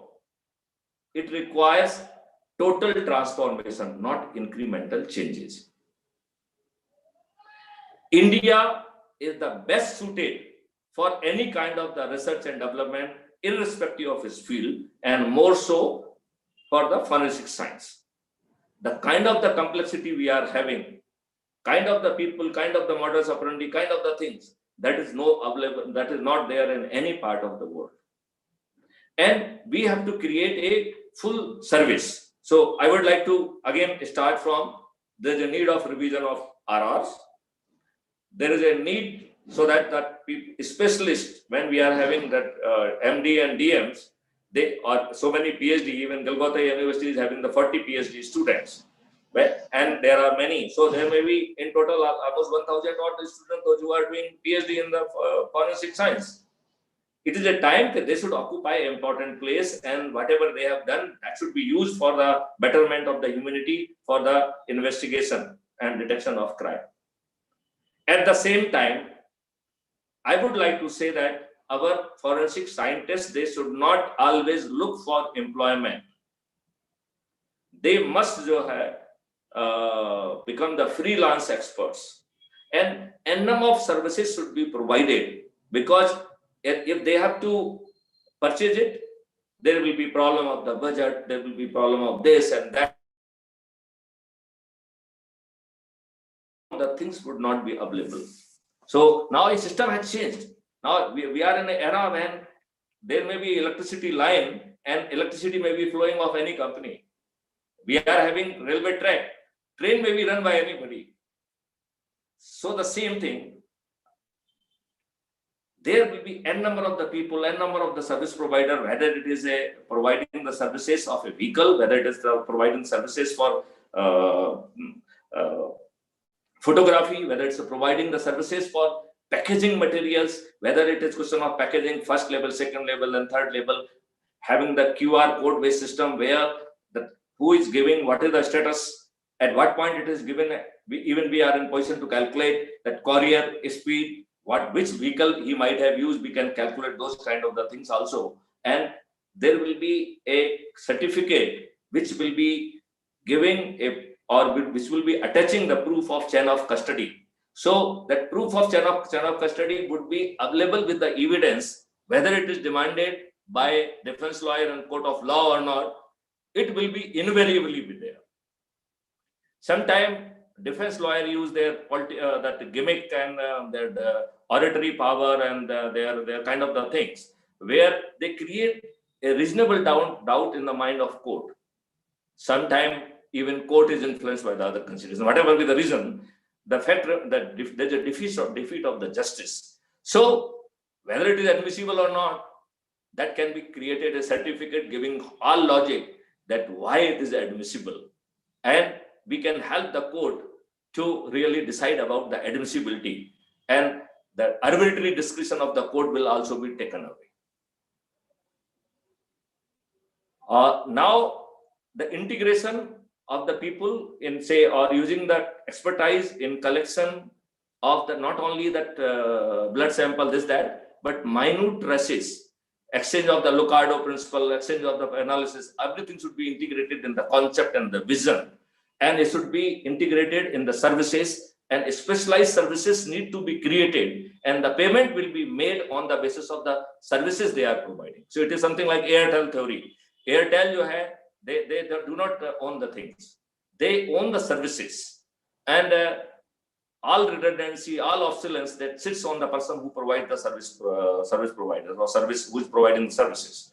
So here also, since developments, technology and everything is really improving at a phenomenal space, why that should sit on the government? So we can have only that what kind of the services are required, and then we should have a revenue stream or payment stream and the system, so that how that payment will be made, where the performance index or its grading should always be placed there. So any payment, so fees multiplied by its performance index or grading. So the person who could not maintain their grading, either their services will not be requisitioned or they will be paid less. So it will be putting a very high degree of pressure on the service providers to maintain the very high standard of services. We have to really provide right to privacy. Raw data must not flow to court, to police. And a time has come, the crime-free Bharat, it is saying about the 5 certainty: certainty of registration of crime, certainty of detection. So system would be helping them to detect, and forensic scientists would be playing a lead role in that. And then it is saying certainty of conviction. When certainty of conviction we are bringing, element of respect to the witnesses. The requisitioning would be done, servicing of the summons and warrant would be done through our system. So we would be doing unburdening and de-stressing of police. Police need not to be highly skilled, because the skill and the talents of n number of the people, they may be placed at the different places that will be available at the command of the IU. And IU will not have unnecessary discretion, because he has to go by the investigation lead, and system would be generating investigation lead, and raw data will not be even provided to the police. If it is evidence, it will be tagged with the certificates and it will be pushed to the court. And in future, we even intended to resolve 3.5 crore cases which are pending before the court by having out-of-box thinking. And we dare to say in future, there will be a court trial without visiting court. My friends, we have to work together to make it happen. I am having a roadmap. I am having a vision. I call upon Galgatia University and other university to really work with me, and I am sure we will make it happen. I wish all the best to my forensic students, forensic experts, and I call upon the faculty to please join this initiative. Jointly, we will make it happen. Jai Hind, Jai Bharat. And at the last, I would like to once again thank Professor Vinny, her HOD, whole staff of including Honor and CEO Mr. Galgotia, VC Madam Preeti Bajaj, for having given me the opportunity to really talk on this vital subject.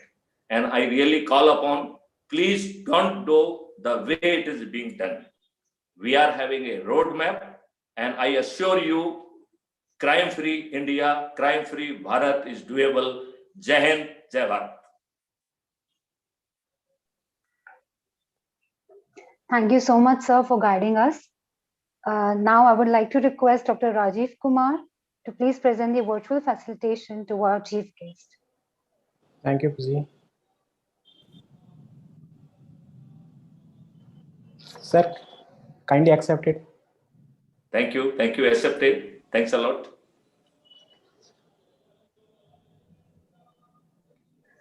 May I now request Mr. Sunit Kumar to please present the virtual facilitation to our guest of honor, Mr. Amarpal Shaukin.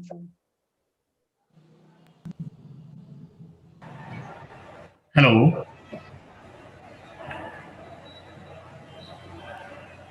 Hello. Yes, sir. Yes, sir, you are audible. Yes, sir. Good morning, sir. Amarpal, sir. Good morning, sir.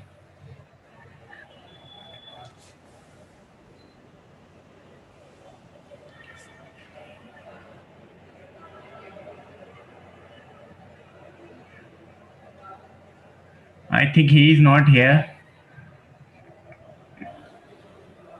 Sir, he is here, but his mic is muted.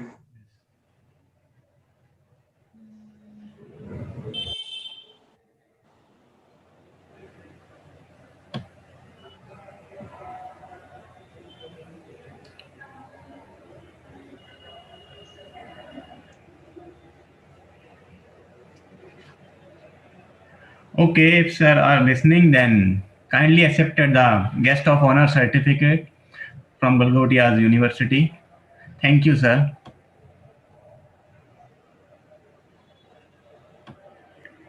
Thank you, sir. May I again request Dr. Rajiv Kumar, Program Chair, Department of Forensic Science, Galgodia's University, to deliver the vote of thanks. Okay. Thank you, Kusi. It gives me immense pleasure to propose the vote of thanks at this inaugural session of the Forensis Agora Faculty Development Program on Interdisciplinary Research in Forensic Science, organized by Department of Forensic Science in collaboration with Forensic India Private Limited. Gratitude is not only the greatest of virtue, but the parent of all the others. Following these great words by Cicero, I express my sincere gratitude to our Honorable Chancellor, Sir, Mr. Sunil Galgotia, for providing us a platform to put our effort into action. I would like to extend my gratitude toward our Honorable CEO, Sir, Mr. Dhruv Galgotia, for his constant guidance and support. My heartfelt thanks goes to our chief guest, Mr. Maithili Saran Gupta, National President, Crime Free Bharat Mission, and former DGP, Madhya Pradesh. Your words of wisdom and encouragement will surely boost up the confidence and morale of our young participants. And we ensure that we at Department of Forensic Science, School of Basic and Applied Sciences, Galgotia's University will participate and collaborate in the crime-free Bharat mission. I am highly obliged to Mr. Amarpal Sokin, Assistant Director, Chemistry, Forensic Science Laboratory, Delhi government for being with us here today as our guest of honor and sharing his vast experience and knowledge with our participants. My heartfelt gratitude is for Professor Dr. Preeti Bajaj, Honorable Vice Chancellor, for guiding us on every step of the way of organizing the FDP. My heartfelt thanks is for our Pro Vice Chancellors, Professor Dr. Venkatesh Babu, Professor Dr. Avdesh Kumar, and Professor Dr. P.K. Sharma for their constant support and motivation. I convey my sincere thanks to Mr. Nitin Pandey, CEO, and Mr. Atul Dubey, Managing Director, Forensic India Private Limited, for their kind support and generosity. I also thank Professor Dr. A.K. Jain, Dean, School of Basic and Applied Science, and convener of the FDP for his untimely support and guidance.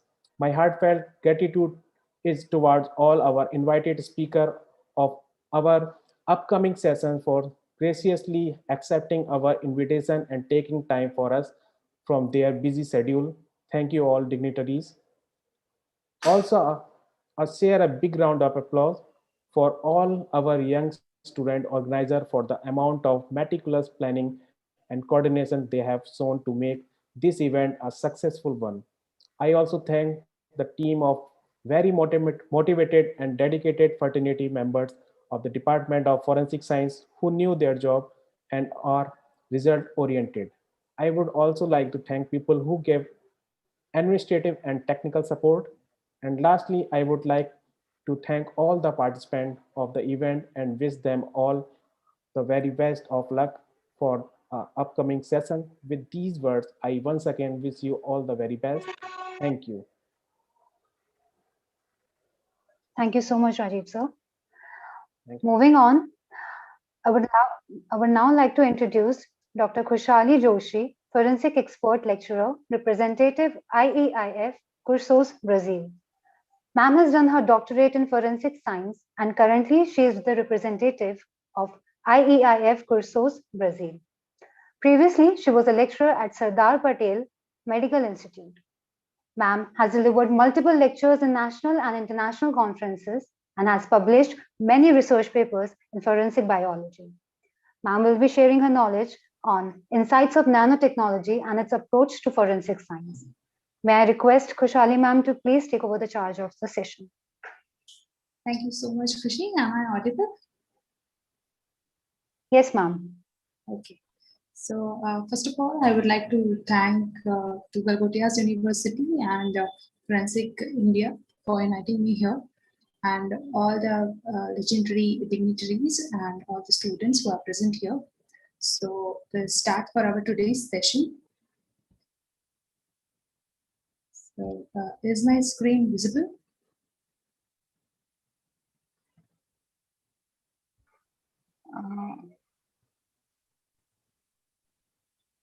Can you all see my screen? Yes, ma'am, it's now visible. Okay. So yes, ma'am, it's visible now. Okay, thank you. So yes, so our today's session we are going to discuss about the nanotechnology and its approach to the forensic sciences. So nanotechnology is basically an engineering subject, as we can see, and it is nowadays there is a huge approach where we can find out in the forensic sciences. So let's have a talk on it.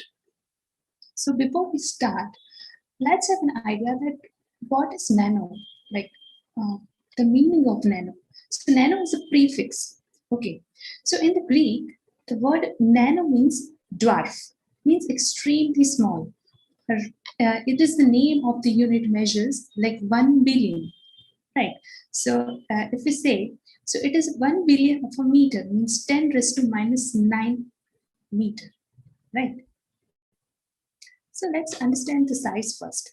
See, average a small plant of a rose, if we averagely see, it can be up to 1 meter, right? A normal house fly, which we are seeing in our house, that can be 1 centimeter. The eye of that fly can be 100 micrometer. And that hair, small hair of that fly, that can be 1 micrometer. And then our DNA can be 10 micrometer, right? Sorry, 10 nanometer. And one molecule among that DNA, that will be 1 nanometer. Right. So a nanometer is a 1 billion of a meter, that is 10 raised to minus 9. So this is roughly 10 times the size of an individual atom, right? Any atom will be there. So the 10th part of that atom, that will be called as a nano. So now let's have a view on what is technology, right? Till now we have seen what is nano. Now we'll see what is technology.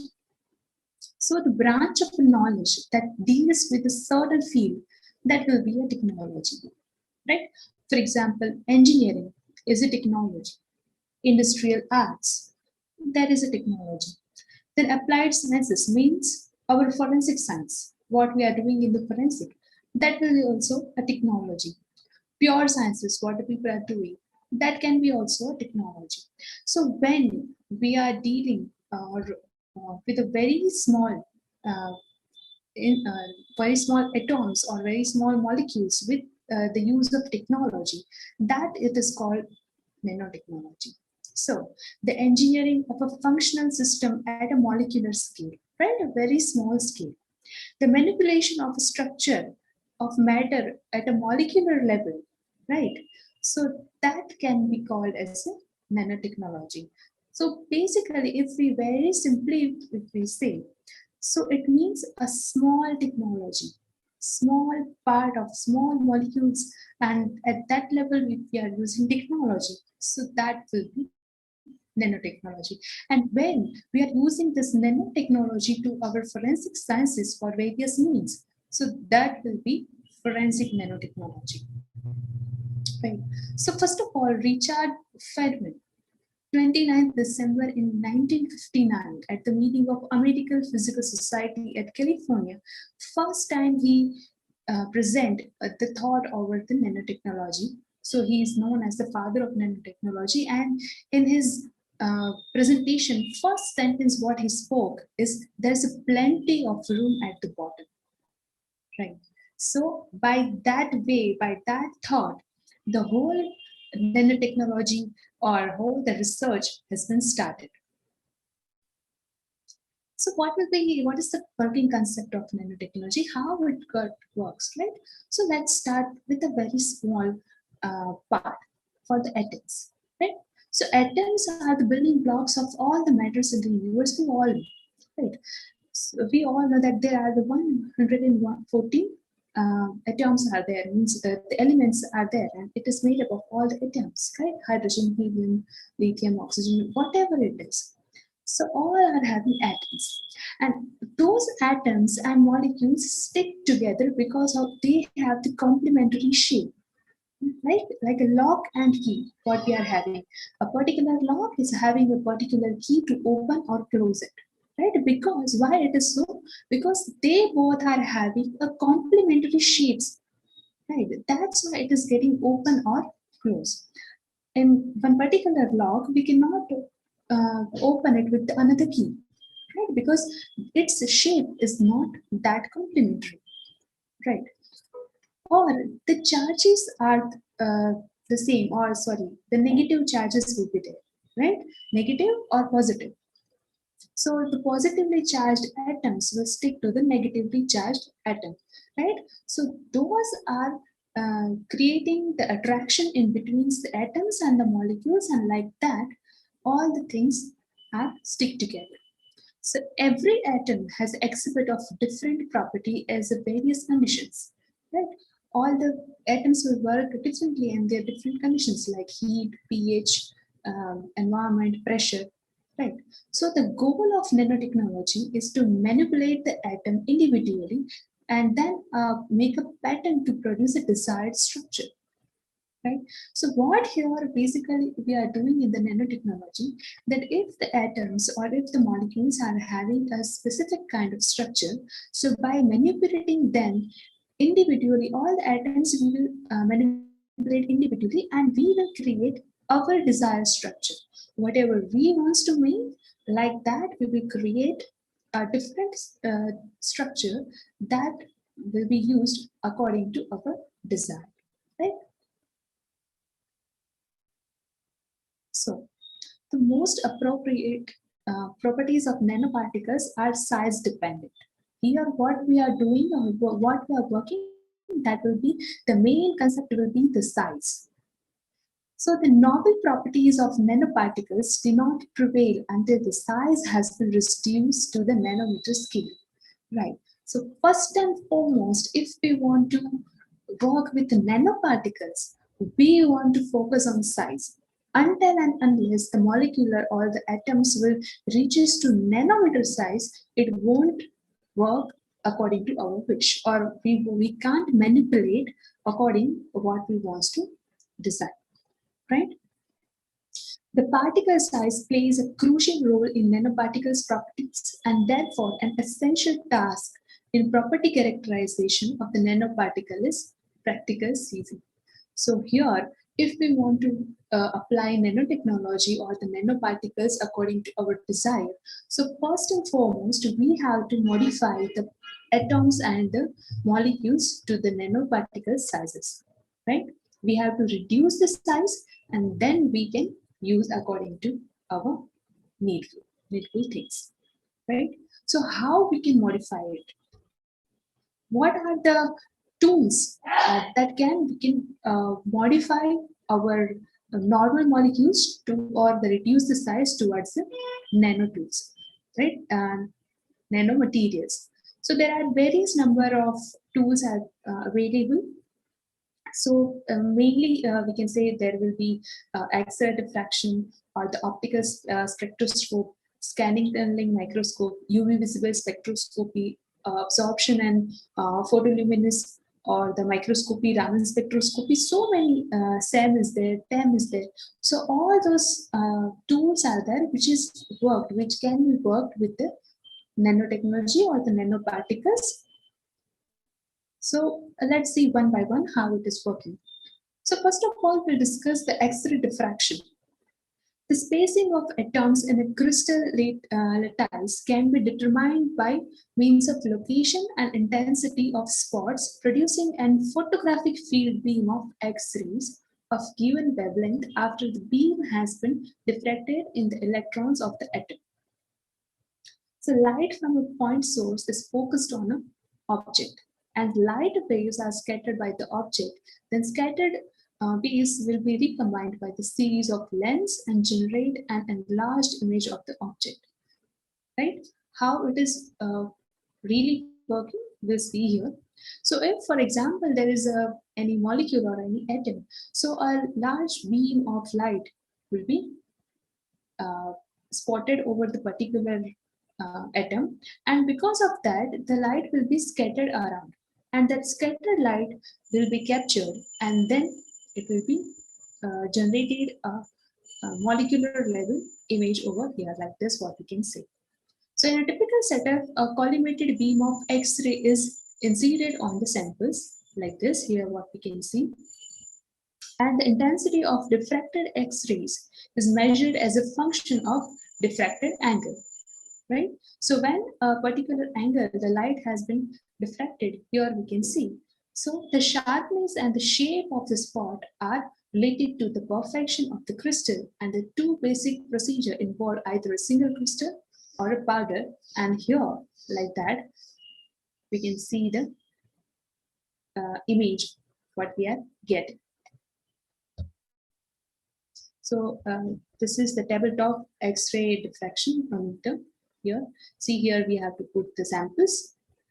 And after placing the sample, software is connected with this, and there will be a screen. And on screen, we can get this chart like this. Here we can see the different points where the molecules which are getting shown or will be seen here. Right? Different materials or different molecules can be seen here in the form of chart. Then the second tool which is used in the nanotechnology, that is optical spectroscopy. So the optical spectroscopy uses the interaction of light with matter and function of wavelength or energy in order to obtain the information about the material. Right? For example, very common example for this optical spectroscopy is UV visible spectroscopy, which is we are very widely using in forensic sciences or in the biology department and chemical department or chemistry department. It is very famous, right? And very widely used. So this technique involves absorption of near UV or visible lights, and one measure both the intensity and the wavelength. Right? We all know the Beer-Lambert's law, and based on that, this UV visible spectroscopy is working. And here, yes, this like this, we can see this is gold. Okay, this gold nanoparticle size or absorption wavelength we can see here. So the gold nanovisible absorption directly related to the nanoparticle sizes, right? Whatever the particle size will be there, according to that, they will show the absorption here and they will show the chart over here. So addition to citrate the chloroauric or acid solution in the molecular ratio, so 0.17 to 1.4 acts to stabilize various nanoparticle sizes. Right? So the absorption band moves from 577 nanometer to 523 nanometer, suggesting that initial gold nanoparticle size of 100 nanometer and a final gold nanoparticle size up to 20 nanometer at the citrate to the gold molar ratio. Right? Here we can see the charts. Yeah. So this is also UV visible analysis of gold nanoparticle complexes, conjugation formation. So here we can see this red, it is showing the aurum, that is gold nanoparticle. The gray line is showing the casein. Then the scan line is showing the lead. Magenta line is showing the phosphatidate chlorine. And like that, all the lines are showing, or this here we can see the different absorption ratios, right, for the gold nanoparticle conjugation with the other organic substances. Then, which is useful in the nanotechnology and which is very commonly used, that is Raman spectroscopy. Right? So when the electromagnetic radiation passes through the metal, most of the radiation continues in its original direction, but a small fraction scattered into the other direction. Right? So this is the basic principle how the Raman spectroscopy or the Raman scattering will work. So light that is scattered due to vibrations in the molecule, so those solids is called as a Raman scattering. And Raman spectroscopy is the measurement of the wavelength, intensity, and interlaxity scattered light from molecules. Right? So the Raman scattered light occurs at the wavelength. They are shifted from the incident light to the energies of the molecular vibrations. So such a scattering process is a weak. Experimentally, a lesser is needed for the good signal that we all know. Then comes the fluorescent spectroscopy. So at the room temperature, most of the molecules occupies the lowest vibration, right? So at that level of ground electronic state and the absorption light of are elevated to produce an excited state, right? That is very common that at the room temperature at the normal level, all the molecules will be at the ground state.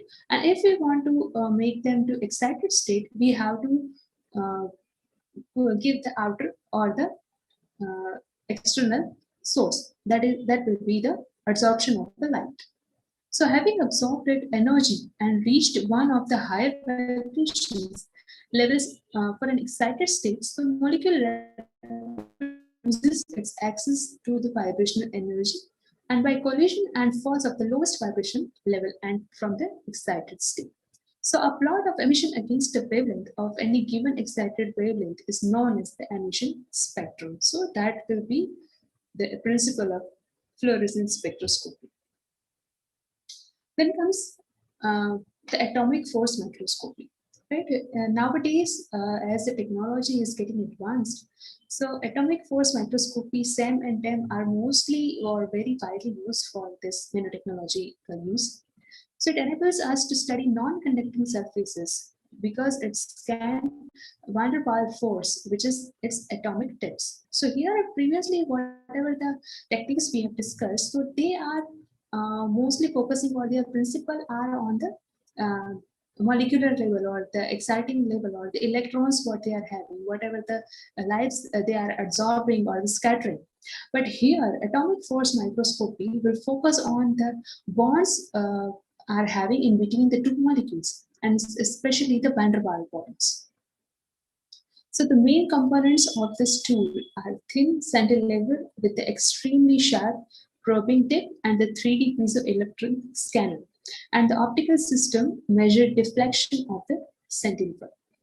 So when the tip is brought into contact with the surface or in its proximity, tapping the surface, it being affected by a combination of the surface that is attractive and repulsive, right? We know that van der Waals bonds have two types. One bonds will be attractive and the another will be repulsive, right? And like that, the whole molecule will be can stay in a stable form. So those forces cause cantilever bending, and which is continuously measured via the deflection and the reflection lasers. So the 3D scanners move the sample or in the alternative design, right? So the centimeter dimensions the scanning predetermined area of the surface, and the vertical resolution of this tool is extremely high, reaching to 0.01 nanometer, and which is for the order of atomic radius. So whatever the atomic radius will be there, there will be either attractive force or the repulsive force, and those force will be measured by the cantilever or a small laser, and that radius will be continuously captured, and like that we can have an idea, or we can have the image of the atomic force microscopy, right? Whatever the force, see here the name itself you can identify whatever the force is generated by the atoms and we are keeping the record of it with the help of microscope. So that is called as the atomic force microscopy, right? So here, this is the tip, this is the cantilever, the laser beam will pass from here, and this is the photodetector, whatever the laser is passing through here, if it is getting like this, and here's the photodetector, and by that way, we are getting the pictures through the software, right? So yeah, this is the picture, how we can see the surface. See here, it is a very small size, tube or cone, and this is the chemical probe, and here we can see things generate the picture. Then let's talk about the transmission electron microscopy, which is called TEM. So TEM is a high voltage electron emitted by a cathode that is focused on by a lens. So the sample is first placed under the vacuum, right? And after that, a high voltage electron beam is partially transmitted through the molecule, and then the transmitted electrons are subsequently focused, and then the beam hits the photophore screen, and the photographic plate or the sensitives or the sensors will create an image, right? So the TEM only provides two-dimensional image for the sample, right? For the diffraction patterns or regarding the inner surface of the material. See, like this. So here what happens when a forced electron is coming here, right? So it is creating the sensors are here over, and then it is catching the picture right here like that. This is the how the 10% look like, right? And here we can see the 2D, that is inner structure images. Now comes the SEM, that is scanning electron microscope. So the SEM is very different from the TEM, right? In the ways of final images. Why? Because what TEM is doing, TEM is creating the 2D image, right? 2D image means if we want to see the inner structure, that what is a very small kind of structure we have to study. So at that time we should use TEM. But when we need the 3D structure, we want to study the morphology or the surface of any particular substance. At that time we should use the SEM. Because while TEM detects the primary electrons, SEM generates the image by secondary or backscattered electrons, which is emitted from the material due to excited by the primary electron beams. So in SEM, the electron beam is scanning across the sample and building an image and mapping detecting signals as a function or a beam position. So the generally resolution limit of SEM is about 5 nanometer. Right. So as we say that it is creating the 3D structure. So when we are focusing more on surface morphology, so at that time the SEM will be very much helpful. Now this is the SEM, and here we can see the surface morphology. See, so sharply, so beautifully, it is generating the very clean pictures. This is the white blood cells, okay, which is present in blood. So this is the pictures of white blood cell. Right. So these all are the tools what we are talked about till now. So by using the such kind of tools, we can get our desired size of a particle or size of the nanoparticles, or we can identify that nanoparticles are present over any surface or any molecules or not. So what we discussed that we first of all we have to focus on the size, and after we are getting our desired size of particle, then we have to make the structure of it, right?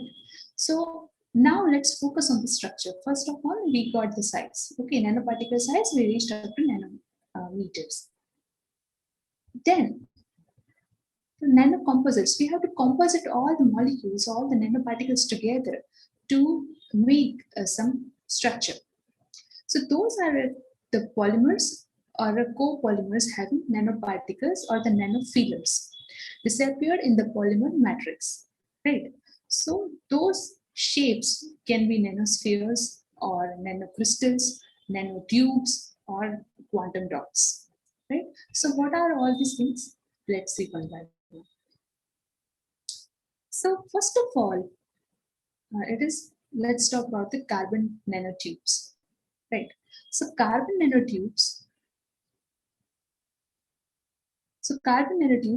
are allotropes of carbon with a cylindrical nanostructure, right? When we are making a cylindrical structure with the nanoparticles, so that will called as a nanotube. So they have length to diameter ratio up to 13 lakh and 20,000 gem 1. Like it is very huge number, right? So nanotubes are the member of fluorescently structural family, right? Fullerene structural family. They derived from their long hollow structure with the walls formed one thick sheet of carbon called the graphene. It's not graphite, it's graphene.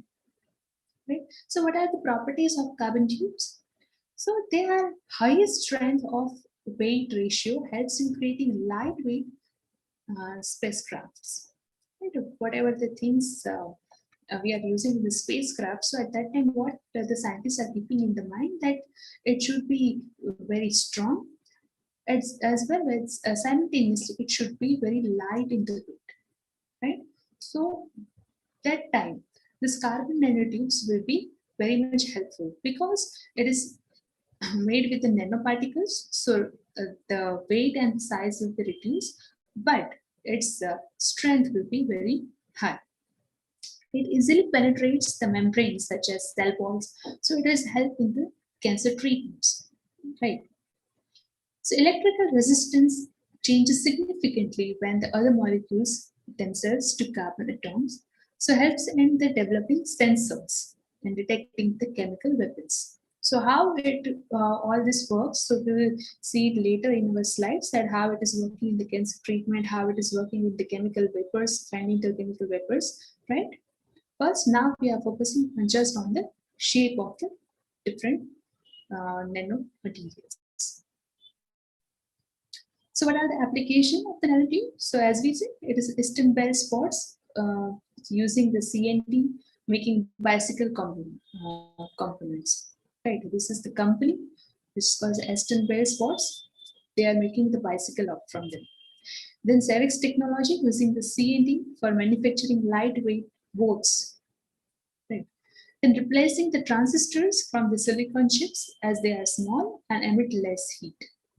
Right. So whatever the silicon chips we are having in the transistor or in the pen drives or in any electronic materials what we are using. So nowadays that can be replaced by the nanotubes because they are very smaller in size and they are not emitting as much as heat what silicon chips will do. They are especially work in the electric cables and wires, solar cells, and in many fabrics also. Then another shape of nanoparticle, that is nanorods. Right? First, previously we saw that is nanotube. Now let's see the nanorods. So they are one morphology of a nanoscale object. So its dimension ranges from 1 to 100 nanometer. So they may be synthesized from the metal or semiconducting materials. Right. So a combination of ligands act as a shape control agents and bond to different facets of the nanorod with different strength, and it allows different phases of the nanorod to grow at different rate for producing an elongated object. Right. So what are the uses of it? So in display technology, because the reflectivity of the rods can be changed by the changing their orientation with an applied electronic fields. So it is highly used in LED and LCD screens, what we are seeing in our laptops or in our TV or whatever the screen we are seeing nowadays. So that area, the nanorods will be used. And micromechanical systems, right? And in the cancer therapeutics.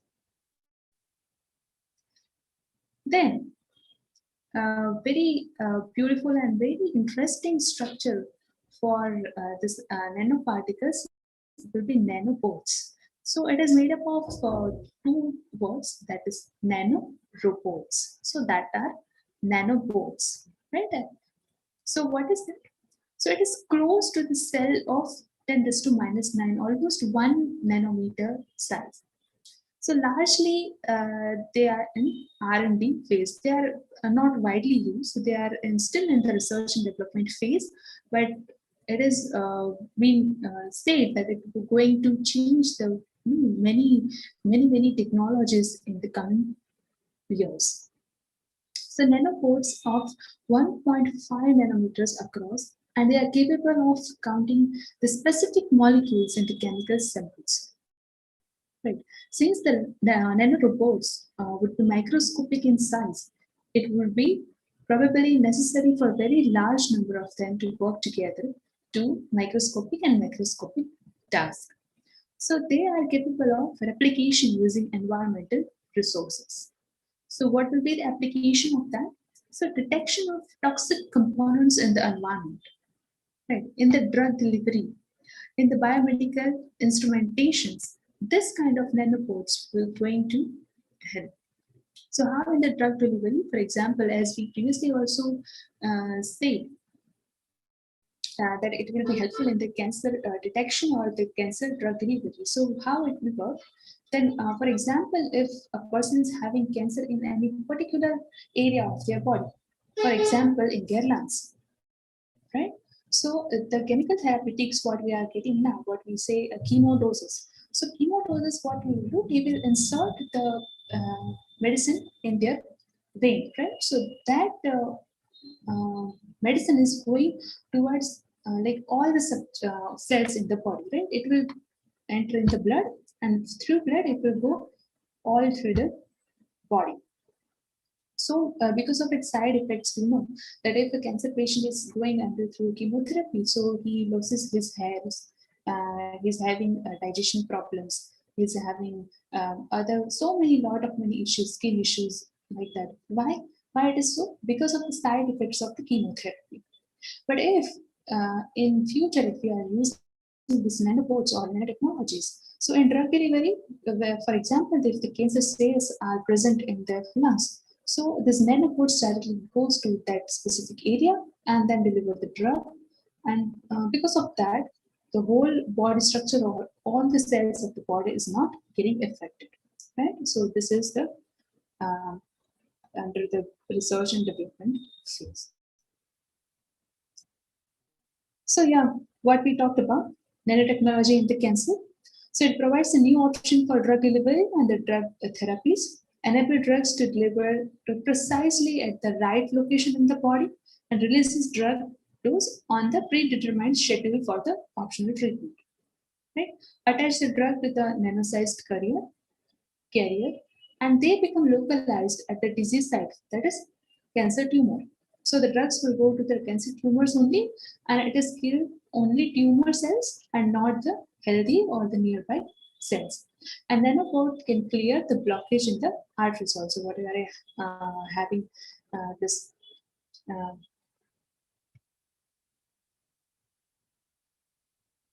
So like that, it will work.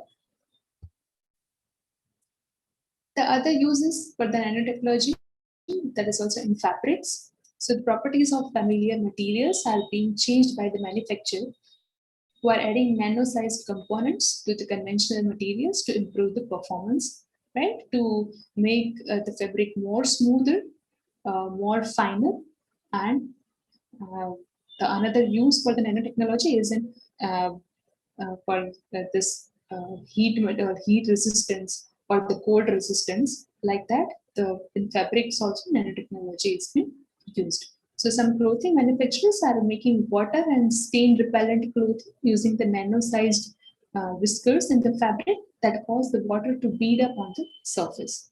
Right? In the manufacturing of bulletproof jackets and spill and dirt resistant antimicrobial, antibacterial fabrics. So in that technology also, nanoparticles are having a very huge role.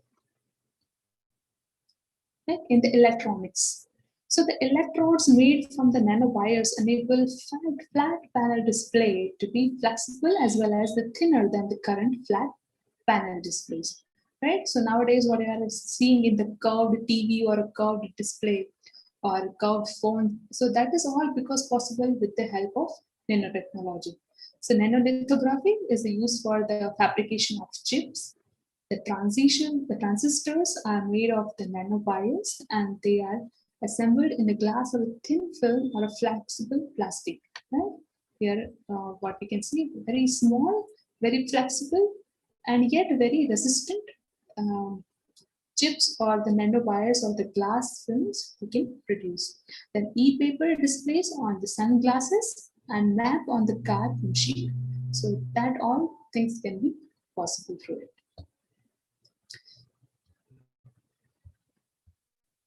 So yes, still now whatever we discuss, that is about the nanotechnology and its application in the different field. Right. But what is the application in the forensic sciences? Right.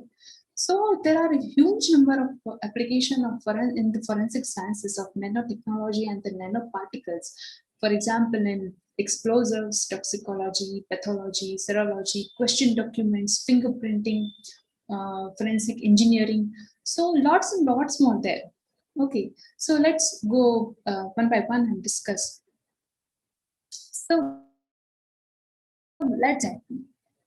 So at present, the quantification of post-PCR, that is polymerase chain reaction, is the utmost extensive forensic nanotechnology application in the microfluidic system. Right. So nowadays, what you are in the market, what we are having, the automated PCR machines or automated extraction extractors are available. So in those things, this nanoparticles will be having a high load. So in a very short period of time, there is within hardly 30 minutes, the DNA samples can be quantified even in nanoliter range. Right? If we are not having samples, of course, in the forensic sciences, it has always been said for the forensic biologists that they are always are in the run for the samples. They don't having samples, right? So if they are having even a nanoliter sample, means a very small amount of sample. So by the use of forensic nanotechnology and the nanoparticles, the quantification DNA samples extraction can be possible. So the magnetic nanoparticles, for example, silica-based magnetic nanoparticles and copper nanoparticles for the extraction of good quality of PCR-ready DNA samples from a different forensically significant body fluids and the skeletal remains samples. Right? So it will be used most importantly in the skeletal remains or the body fluids. At that time, what they are doing is they will use the nanoparticles of silica and nanoparticles of the copper, and by that they will extract the DNA sample and perform the PCR. So the DNA extracted from the urine, they are using organic reagents while carboxylated magnetic nanoparticles used with the solid phase and absorbent to the isoelectronic DNA for the PCR amplification.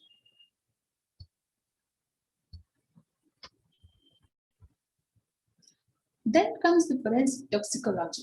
So in the current scenario, nanotechnology most effectively applied in the field of forensic toxicology for the detection and quantification of different toxic substances from various forensically important evidences like blood, saliva, hair, vitreous humor, even from the skeletal remains or fingerprint samples. Right. So if any small amount of toxicological evidence will be present in this kind of evidences, there can be chances that by use of nanotechnology or the nanoparticles, we can extract from it.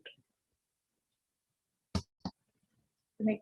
So for the identification purpose, gold nanoparticles ranging from 10 nanometer to 30 nanometer and the silver nanoparticles ranging from the 20 nanometer and titanium oxide nanoparticles have been used and claim that these nanoparticles enhance the detection limit of the illicit drug in the fingerprint samples.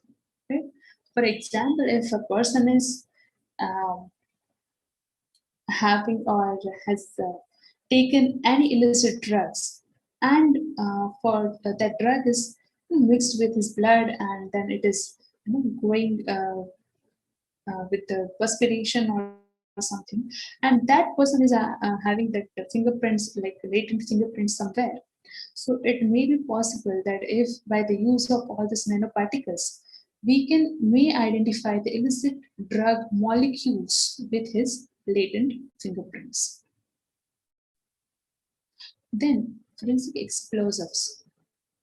Forensic, so efficient detection of hidden explosives in luggage or mail, vehicles or aircrafts or toothpaste or any public places or wherever it is, that is the major challenge for the law enforcement agencies throughout the world. Right? And nowadays, very improvised explosive devices can be fitted in any part, like a very toothpaste, in pen or whatever, any public places. So it is very difficult to identify. Right?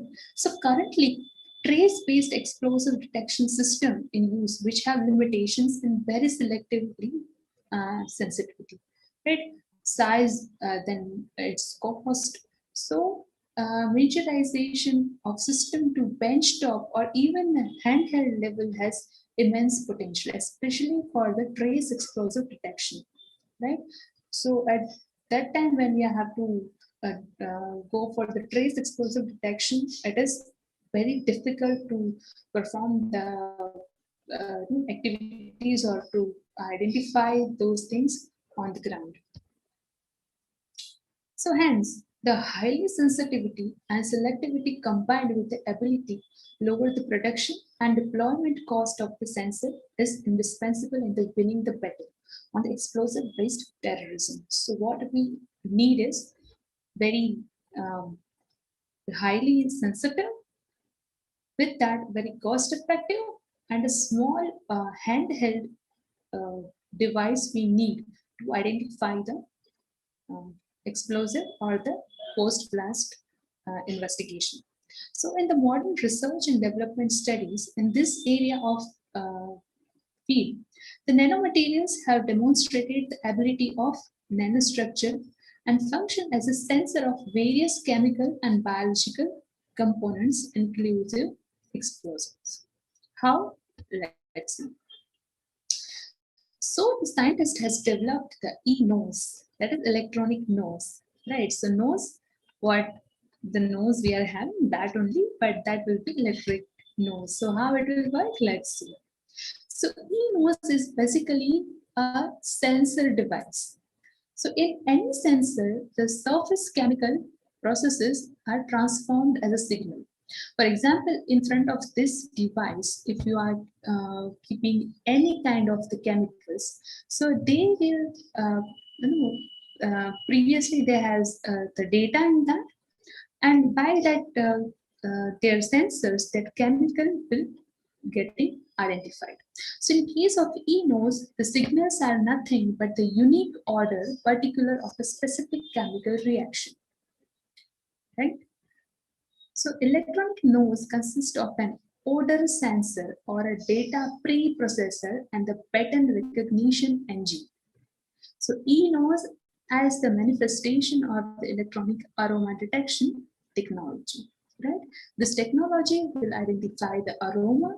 So what is aroma? So aroma will be a specific chemical reactions, and those chemical reactions will be catched by a sensor, and that sensor is having a preprocessor or a pre-filled data, and that will match, right?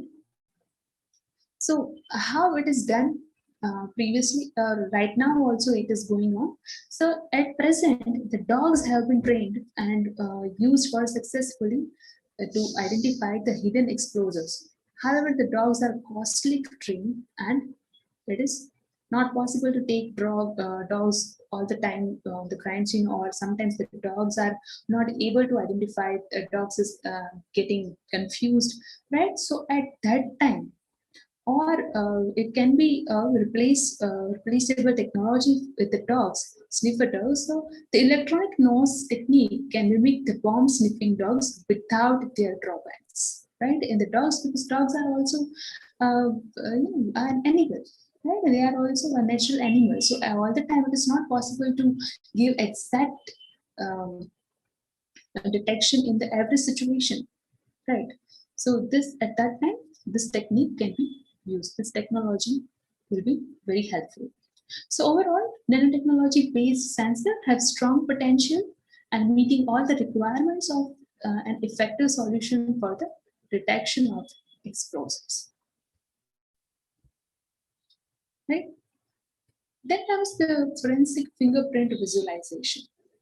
So we all know that on the crime scene, mostly 3 types of fingerprints are found. That is either a latent fingerprints, or a patent, or a plastic fingerprints. So almost every crime scene carries latent fingerprints, which are not easily visible to the naked eye and need for the further processing. So to decipher the latent finger marks, a range of physical and chemical method has been developed. So the various common materials are there to the background and making identification considerably through the etching. So what to do? So to overcome such problems and for more preciseness, nanotechnology is being used to develop the fingerprints. To decipher the fingerprint pattern, nanoscale powder has been used. So the various studies have been reported in which the nanopowders has deciphered the fingerprint. In recently, one of them is reported the oxide powder. Right? So within the 20 nanometer of size, they give the better prints. So using a nanoscale developer and an X-ray source technique together, so a development can be there that to visualize the imprinted fingerprints even if the casing has been rubbed or washed. Right? So based on this fact, when someone leaves those finger impression on the bullet casing, right? If someone is having fingerprints on bullet casing, he's throwing that bullet case, or he's rubbing his fingerprints, or he's even washing with the water, right? So still there can be a chance that with the help of nanoparticles and the X-ray source technique, we can develop these fingerprints again on the casing. Right? So the residue through hydrophobic interaction, which can be then developed with the silver physical developer, and then which is producing the impression of rich detail that not only improve the quality, but develop the print, but also the clarity of the print. Similarly, developed another method of fingerprint enhancer using the cadmium selenide and the zinc sulfide nanoparticles. So in that suspension for non-porous surfaces, so cadmium and cadmium selenide and the zinc sulfide nanoparticles are the potential to give fluorescence under the UV lighting. Then even these nanoparticles having a great role in identifying for the frauds or the question documents in the forensic sciences. So most importantly, the passport frauds is the biggest threat facing the world. So it is claimed by the Interpol, published which is date 29 January 2019. So the greatest threat in the world is the last year there were 500 million or we can say the 500 million international air arrivals worldwide where travel documents were not compared against the Interpol database. So this is a very huge number. So what happens, or what are the trends with the documents and the other products which is getting questioned? So the sophistication of the counterfeiters are increasing, right? Advanced printings are there, advanced manufacturing procedures are there. They are having very advanced level of softwares. So counterfeiting a high value or a high volume business nowadays. From it is start range from the various means like from the currency or any ID cards, even with the medicine, spare parts, softwares, whatever it is. So whatever the things you can see around ourselves, our environment.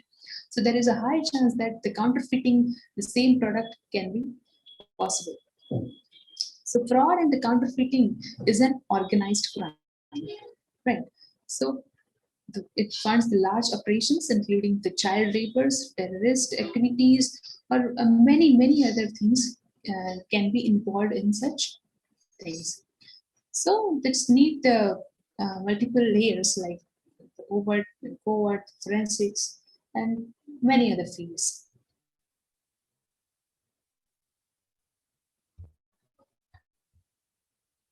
Right. So technology helps in determining the authenticity of items. Right? Then technology can also applied in the various sectors to prevent them from forged or the duplicate products. How? So the nanotechnology is also relevant in those cases in which the petroleum products are involved, such as arson cases, examine the petroleum or hydrocarbon traces, and it will be helpful by generating the barcode stickers. Like in those barcodes, the nanoparticles will be used in the printing ink, and by that this scanner or the barcode stickers, or by that it can be preventing for the forged product or the forged documents. right? Then again, yes, nanotechnology even can be very, very useful in the forensic medicine field too. So whatever important when a person or a cadaver is found, or in a crime scene, or if there is a dead body is found, so the first question comes in your mind is the time since death. So how much time has been passed after this person is died, right? So what are the parameters to identify it? So first of all is algor mortis, right? Algor mortis means the changes in the temperature, then changes in the eyes, then post-mortem hypothesis, right? Then rigor mortis, then changes in the decomposition, changes in the skin color, liver mortis, then stomach or bowel content, then contents in the urinary bladder, right? So many parameters are there, and by combining all the parameters together, forensic pathologist is coming to an verdict or get a conclusion that a range between this to this time, the time since death can be possible, right? So all this parameter can only provide the approximate time of the death, right? So at that time, the observational changes in the body fluids like blood or pericardial fluid or spinal fluid or aqueous humor, vitreous humor, right? And so all this fluids will be helpful. So out of these body fluids, the vitreous humor remains unchanged. So what is vitreous humor? First, we all know that in our eyes, when the person is died, the fluid which is present in the eye because of the death of the eye cells or the eyeball cells, so that is called the vitreous humor. So that exhibit the biochemical, that is the level of amino acids which is present in there, it is very slow. And therefore, by the help of this biochemical analysis, time since death can be estimated very acutely, right? The whatever the amino acid present in our eye cells, that will take like long time, or it will get very slowly. So by the identification of the quantification of estimated time. So recently, a smart, a rapid, and a sensitive, very cost-effective technique has been developed that provides easy determination of a cysteine amino acid method. So this method may lead to estimate the time since death up to 96 hours till the cysteine concentration from the vitreous humor increases significantly and showing a linear correlation with the expansion of time since death.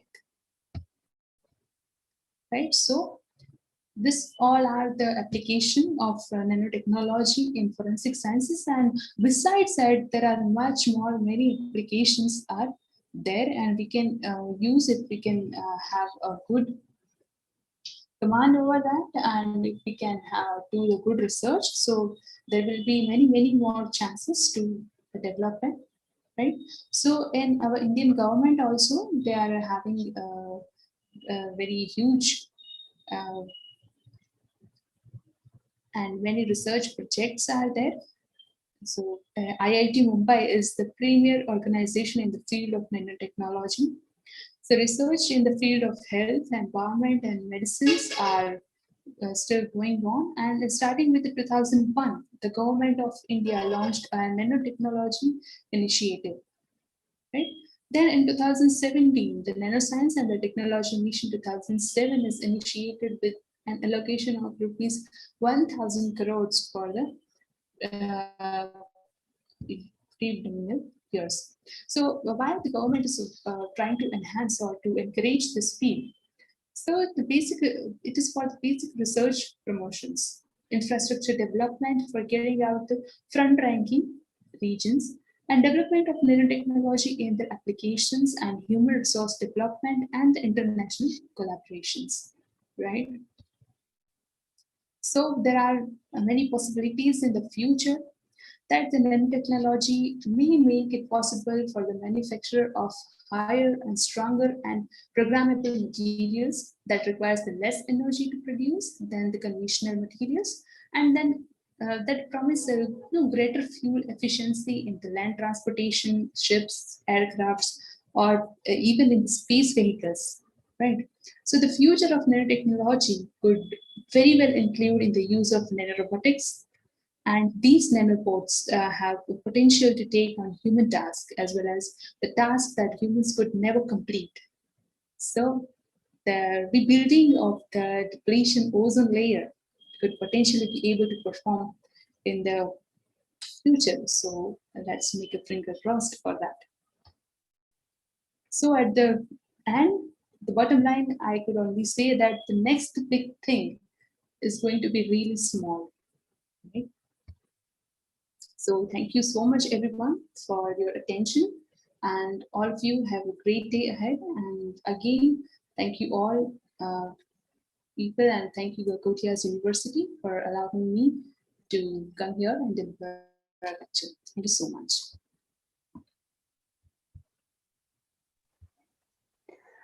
Thank you so much, ma'am, for this informative session. May I please request Neha Yadav to present the virtual salutation to Dr. Khushali Joshi.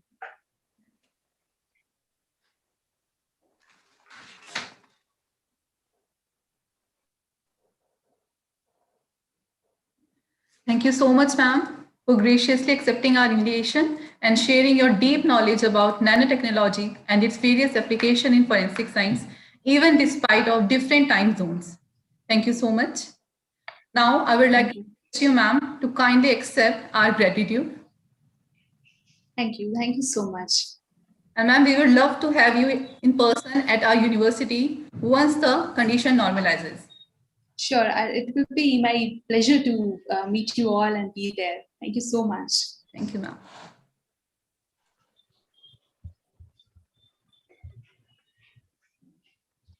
Thank you. Moving forward, now I would like to introduce Dr. Ashish Bhatia. Sir is the head of Department of Forensic Science, Government Institute of Forensic Science, Nagpur. Sir has completed his BSc Honours in Forensic Science in 2009, MSc Forensic Science in 2011, and PhD in Forensic Science. Sir is UGC NET JRF qualified. He has 40 international and national research paper publications to his credit. Sir has also recently won the Young Scientist Award at a national conference jointly co-organized by the State Forensic Science Laboratory, Madhya Pradesh, and Indian Science Congress Association, Sagar, chapter in BT Institute of Excellence, Sagar, Madhya Pradesh. Since 2012, he has delivered more than 100 invited talks, guest lectures, workshops, demonstrations at various colleges, institutes, and universities, as well as to the police officers under the Nagpur Police Commissionerate, Special IGP Office Nagpur Range, SP Office Bandra, SP Office Chandrapur, under in-service training program, etc. And also, sir has played the prime role in organizing and conducting Nagpur City Police Duly Meet 2017, 2018, 2019 as subject expert and examiner. Sir has also provided assistance to the Maharashtra Police in the various aspects of crime scene investigation.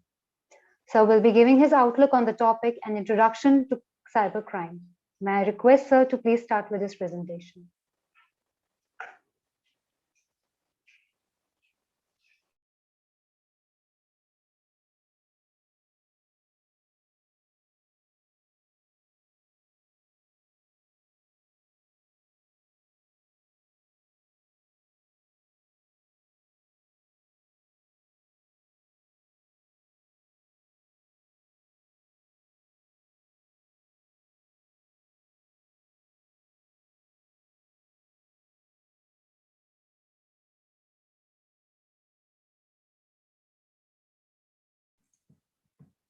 Hello.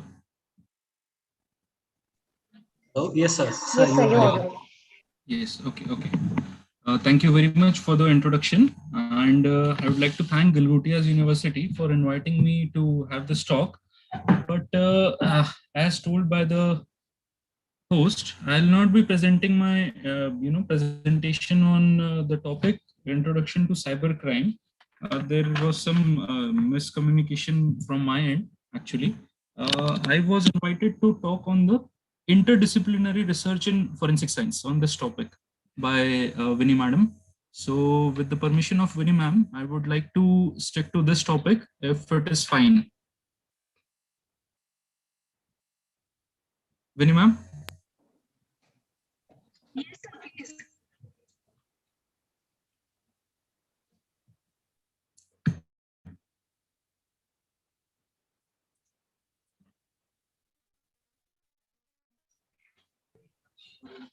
Yes, sir, please, sir. Okay. All right. I'll just start sharing my presentation and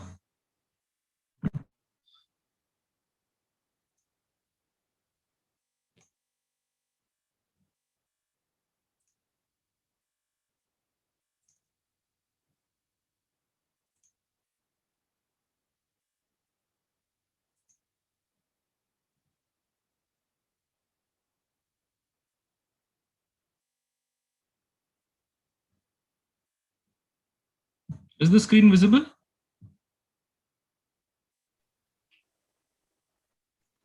No, sir.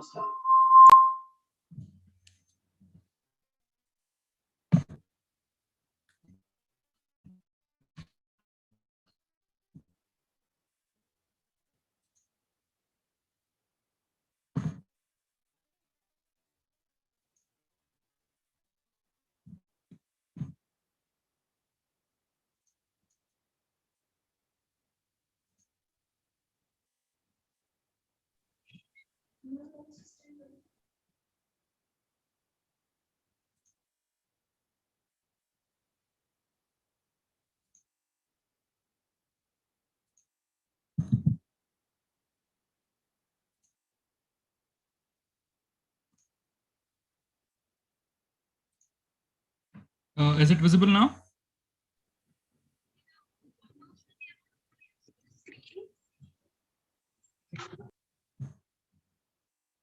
Hello.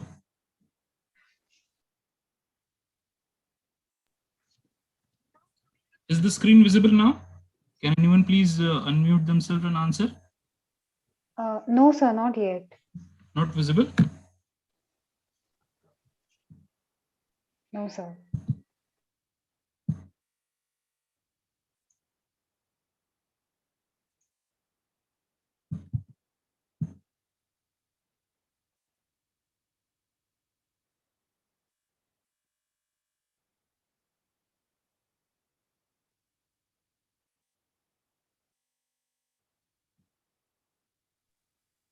Ashish sir, am I audible?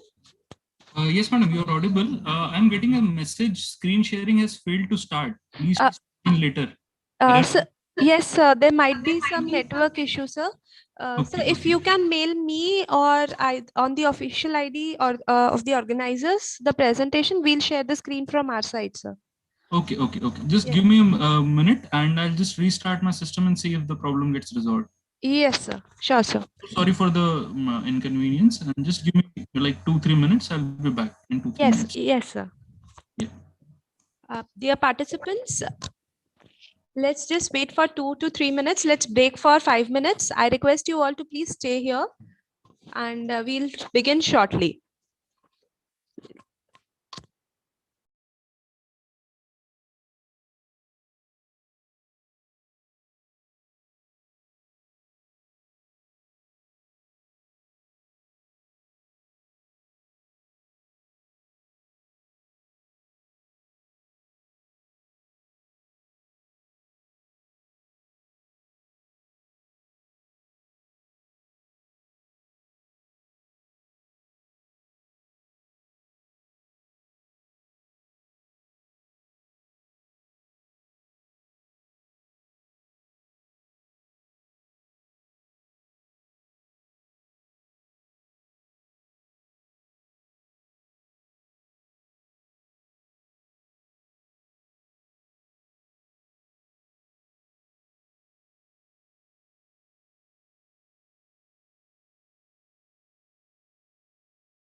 Dear participants, we will be starting shortly within 2 minutes. Thank you for your patience.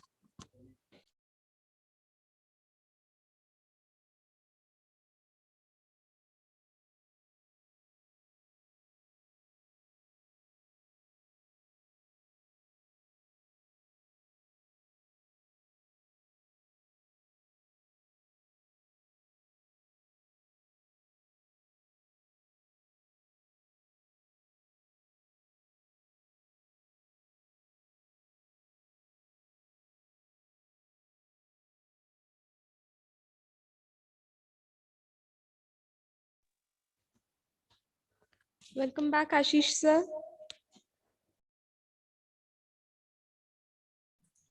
Yes, madam.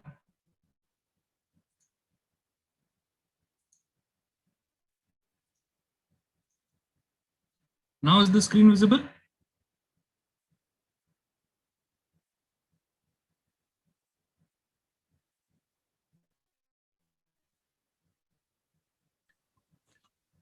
Sir, we can see the message that you have started sharing the screen, but your screen is still not visible to us. So maybe there might be some network issue due to some. Just a minute.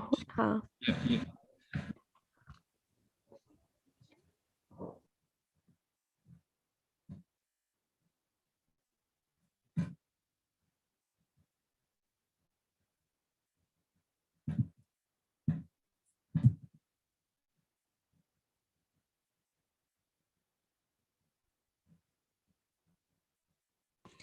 Sir, we can see your screen, but it is completely blacked and your partial mobile number is visible at the right bottom. Okay.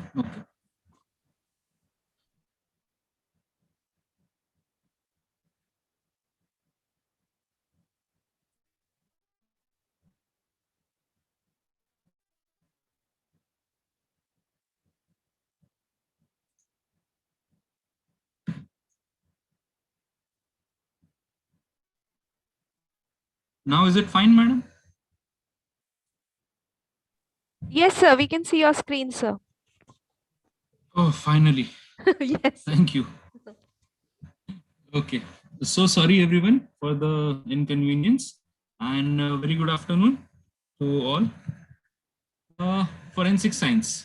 Now, what do you understand by the term forensic science? When I say forensic science, most of us will first think of CID, like not all of us, but who are new to this field, they would first think of CID, right?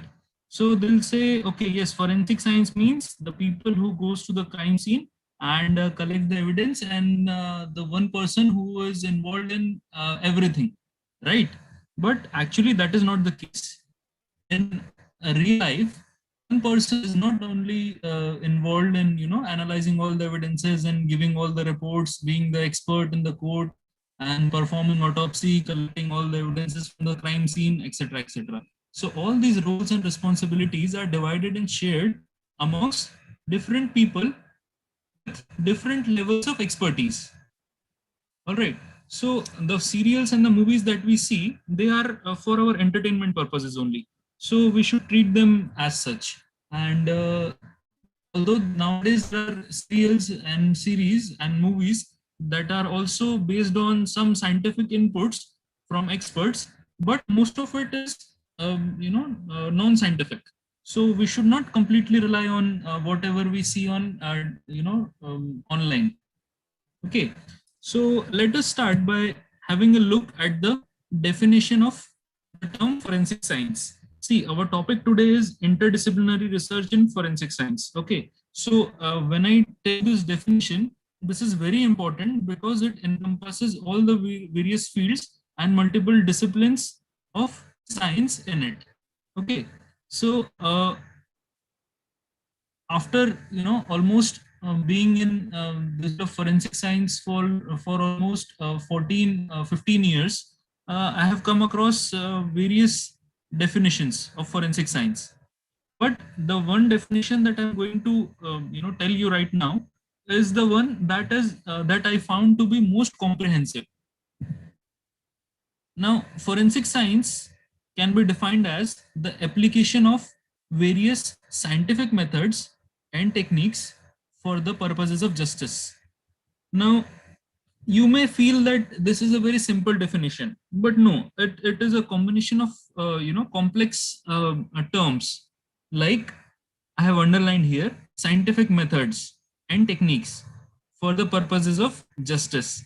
Now, can anyone tell me very quickly the difference between a method and a scientific method? If someone is allowed to unmute themselves, if they have an answer very quickly, the difference between a method and a scientific method? See, the point is, a method, when you use, will not give you repeatable results. Your accuracy will not remain the same. The accuracy of the results will not remain the same. There would be uncertainty. The probability of you recreating that particular thing again would be less if you don't have all the parameters, if you don't know all the parameters, right? Similarly, in forensic science also, we cannot use any method, we cannot use any technique. And also we don't use one single method and we don't use one single technique. We use a combination of different methods and techniques that are scientific. Like, I'd like to quote a simple example here. I think all of you would have prepared tea. Most of you would be drinking tea, right? Now, imagine that whenever you make tea, does it taste good? Yes, of course, you make it, so you would say that yes, it is good. But tell me whether it is the same taste every time that you prepare the tea or coffee or even Maggi. Is it same? No, I don't think so. Why is it not same? Because we are using method to make that particular drink or that recipe, right? Now, when we say scientific method, now from this tea vending machine or coffee from coffee vending machine, even if you drink 10 times, the taste would be exactly identical. Why is it the case? Because the powder is fixed, the quantity is fixed, the temperature to which the water is going to get heated is fixed, right? The sequence of the ingredients that are falling into a cup, that is also fixed, right? So this is the basic difference between a method and a scientific method. Scientific methods, when we use them, they have repeatability, they have accuracy, and we can avoid uncertainty. All right. Now, for what we are using these scientific methods and techniques? For normal purposes? No, for the purposes of justice. Justice to whom? Justice to the society or to the victim or to the family members of the victim against whom the crime has taken place. So for this, when we apply various scientific methods and techniques, that may be termed as forensic science. This is a very comprehensive definition. This definition was taught to me by my professor, Dr. P.K. Chattopadhyay, while I was studying in my graduation and post-graduation. Now, see, science is always defined as like a tree that has many branches, correct? Physics, chemistry, biology, geology, zoology, botany, earth science, space science, life science, etc., etc., correct? But I would also like to define forensic science as a tree that has many branches, like fingerprints, question documents, forensic chemistry, forensic toxicology, forensic biology, forensic anthropology, forensic odontology, forensic serology, forensic physics, forensic ballistics, forensic psychology, forensic photography, digital and cyber forensics, forensic engineering, forensic nanotechnology, forensic biotechnology, forensic geology, forensic entomology, etc., etc., etc. Don't you think these are all the branches, different branches of forensic science? Yes. So now forensic science is an amalgamation of all these branches, all these different branches. And there are different principles and different methods and techniques that are being used from all these disciplines. We use certain instruments and equipments and principles from the field of physics, from the field of chemistry, from the field of toxicology, from the field of anthropology, from the field of medicine, right? So this proves that forensic science is a multidisciplinary or interdisciplinary field or subject, correct? It is an amalgamation of various scientific methods and techniques from different branches of science. Agreed?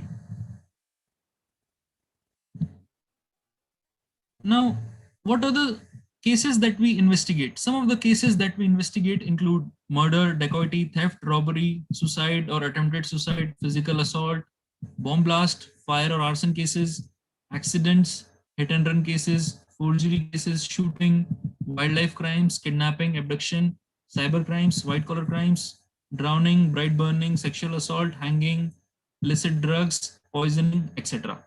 These are some of the crimes that we as forensic expert would encounter at one stage or other in our career. Now, I have already told you the different divisions or branches of forensic science in the image that we saw. Now, at the scene of a crime, when we do documentation of the crime scene, there are different methods that are being used by us. Yes, photography is one such method, forensic photography. So again, in that we are using the principles of photography to click forensic photographs of the scene of crime for documentation of the same. While sketching, we are measuring things, we are taking different measurements, and nowadays we are using automated softwares or computer-aided design softwares, CAD softwares, for making the sketch of the crime scene. Similarly, for doing autopsy, nowadays we are moving on towards virtual autopsy, wherein we will have to, we will minimize the contact with the cadaver, and we will be able to perform the autopsy examination or the postmortem examination with minimal invasion or minimal cuts to the body. Forensic nanotechnology, madam earlier has given you a very good talk on this topic, so I'll not go into the details of it. So these are the different branches. Okay, these are the different divisions of forensic science which we will encounter. So when we talk about interdisciplinary research or multidisciplinary research, we have to keep certain things in mind. We first have to open our imagination. We have to remove that barrier of imagination. We should feel free to imagine things. We should, feel free to conceive new ideas and different ideas that are unheard or unsaid till now. But at times it also happens that we may think of something and we may think that, yes, this is a very novel idea, this is a very new work. But we fail to understand that there are millions and millions of people on this planet Earth, right? So they are also thinking. So it is possible that what you think of as a novel idea may already have been published somewhere else by someone else. So for any research, see again, the word research itself is research. So for that, you have to move from known to unknown. Like research is said to be a journey from known to unknown, right? So you have to first find out whatever is known. First, you need to identify that whether what was the kind of work that was carried out in this particular field or this particular area, right? Then after that, you need to identify the gaps in the research. when you identify these gaps in the research, then you can conceive an idea that is new, that is novel, and you will fulfill that gap. And this way, your research will mean something in the field. See, doing research is thought of as an easy task. Ki, arey, koi bhi, anyone can do research. Anyone can publish papers, and anyone can do research. But that is actually not the case. Research is a very complex process.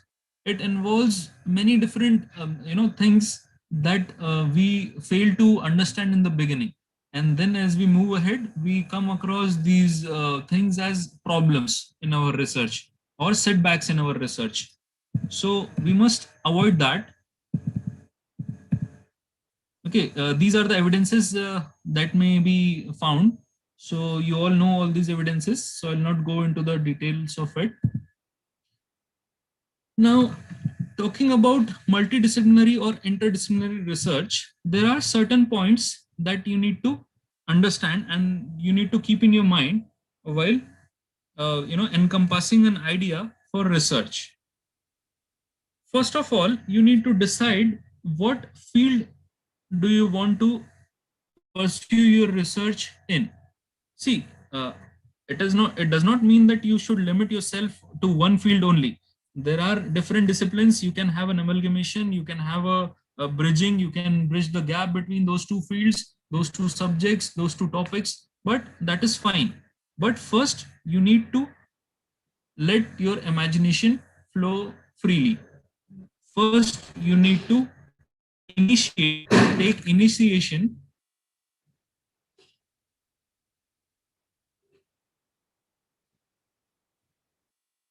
First, you need to take initiation of an idea. First, you need to think of an idea and work on it, start working on it. What do you mean by working on it? When we start working on an idea, the first thing, as I told you, is doing research on what is already being done. What research has already been carried out on that particular topic or in that particular area. This we need to understand first, right? And talking about inspiration, see, inspiration can be drawn out of anything. To be very frank to you, I have drawn quite a few inspiration for my papers, for my research papers, from movies that I have seen. Not Bollywood movies, of course, Hollywood movies, but I have drawn inspiration from those movies. So when you see things, when you come across any interesting thing, you should note it down, and you should try to imagine, you should try to think what can be done by me in this particular area or in this particular topic. Right. Now, innovation is the keyword nowadays. Everybody wants to innovate, and government also wants to innovate. They're asking for innovative ideas, innovative designs, innovative logos, etc. So innovation again is a process that cannot be taught. It comes naturally to people. It comes naturally to us. If we are able to draw inspiration from our surroundings, we will be able to innovate. Now, once we innovate, or once we imagine an idea, once we have drawn inspiration and we have initiated our research in that particular field, then we will come across different researches or papers that are already published in that field. We need to identify the gaps in those and fulfill those gaps, work on fulfilling those gaps. See, when I read research papers nowadays, so I see that that is just a combination of a text from different published works. So a review paper is actually very difficult to write. A review paper is actually very difficult to write. See, you don't know where to start, you don't know where to end, you don't know what what to expect. So all these things bring us uncertainty to our research, right? So first we should try to reduce the amount of uncertainty that we have in our topic or in the area that we are thinking of doing our research in. All right. Now, review papers, as I see nowadays, they are just like I have told you earlier. Also, they are just a collection of different paragraphs from different works or different researchers. They club it together, and that is called a review paper. Actually, that is not the case.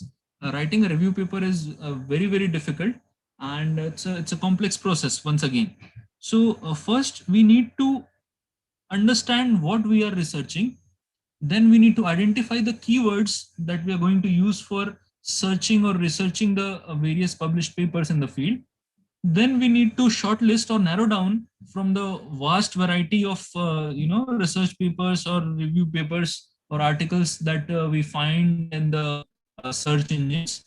Then we should narrow down our search further by removing the unwanted papers and focusing on only the most relevant articles that are related or directly relevant to the current topic of your research. Then we should read all those papers very carefully. We should try to understand the methodology that was used by the researchers and those particular papers or those particular articles. Then we should try to understand why they carried out this work, what was the rationale behind the work that they carried out, and then what was the method or the process that was used by these researchers. Now, why is it important to understand what methods were used by them? Because if they have given negative results, if they have shown that certain method is not going to work, then it is beneficial for us. We come to know that we should not invest our time and energy in doing this method or using this method to get result, because it is not going to work, right? So again, this is also an important aspect of reviewing. Now, negative results also nowadays are getting importance, the much deserved importance. Earlier, what used to happen was that negative results were thought of a failure of research. Suppose if you are trying to do research in a particular topic, if you are trying to develop a method, or if you're trying to develop a technique, or suppose if you are trying to say carry out TLC, thin layer chromatography examination of a particular drug. All right. Now, if you are using a solvent system, suppose 50% methanol and 50% distilled water, 1:1 ratio, methanol and water, and you don't get result of that particular compound, you're not getting separation, you're not getting good results of TLC. So this would be deemed as a failure of research earlier by most. But nowadays it is not the case. Nowadays there are journals, they have specific section which specifically publish only negative results, only negative findings, that no, this method does not work, it will not give result here. So even if you get negative result, you should not be disheartened. You should not get you should not panic that, oh, my result is not coming, what should I do? You should stick to it, you should stick to your idea. If you're failing, that means you're showing the world that this is the way that will not work. Okay, like Edison also famously said, I have discovered 100 ways in which a bulb cannot be created, right? So similarly, you are also creating, by your negative results, you are also making finding that is going to be useful for the future researchers. So again, negative results should not be taken as a discouragement, and you should not focus on the negative results only. Okay, coming back to our reviewing. Now, once we have identified the gaps in the, once we have identified what methods were carried out, what methods were used by the researchers, we need to understand why they have used this particular method only, and why not something else. By doing this, we will be able to identify the importance or significance of that particular or those particular methods that were used by the researchers or the authors. Now, what will happen is that if a particular method was used by a particular researcher in their work, and you feel that you may improvise on that method, you may improvise on the that particular technique. So then that is beneficial for you. That is beneficial for you. How is it beneficial for you? Because that way it gives you a direction to add novelty to your work, because you know already what the other person has done. And if you are able to significantly improve that particular method so as to reduce the time, so as to be cost effective, so as to be eco-friendly, so as to be user friendly, then you are doing a novel work. You are doing a novel work. All right. So after identifying the research gaps in research, you should conclude the findings of the review paper by adding what is lacking, what is missing, and what can be done, what could have been done, and what should be done in the upcoming times or in the future. Now, this is a basic structure of a review paper or a good review paper. If we follow this, it is considered to be a good review paper. Now, again, coming back to actual research work that we are going to carry out. After reviewing, since we have identified the gaps, now we need to work on fulfilling those gaps and improving on the lacunas, if any, or improving on the methods or processes of the earlier works that were carried out. See, most of the times what we see nowadays is like research means one person is doing one thing in one particular and the same thing in the other population. Fine, this is okay, this is good. But what is the improvement? What is new? What new have you done? See, population-wise variation studies they are fine, but what new you are adding to the existing knowledge? So this we need to think really well. Now, next thing is the applicability in the real life. Now, see, most of the research that is carried out, that is okay, that is very strong scientifically. But when we talk about forensic science, we need to understand that the research has to be carried out at the ground level. The research or the output of the research should be beneficial to the ground force or to the actual field force that is working on the field. Do you agree with it or not? Yes, I think most of you would agree. See, even if we do fancy research, but if it is not applicable on the actual scene of crime, if it is not going to be used by police officer or an investigating officer, then it holds quite less value in actual real life scenarios. So we should we should focus on working on such problems that are more relevant to the current situation or the current context. Okay. Now, another important aspect is, probability. Now, probability is one such thing that is always there. And the probability and uncertainty are two such things actually that are always there in research or in anything that we do.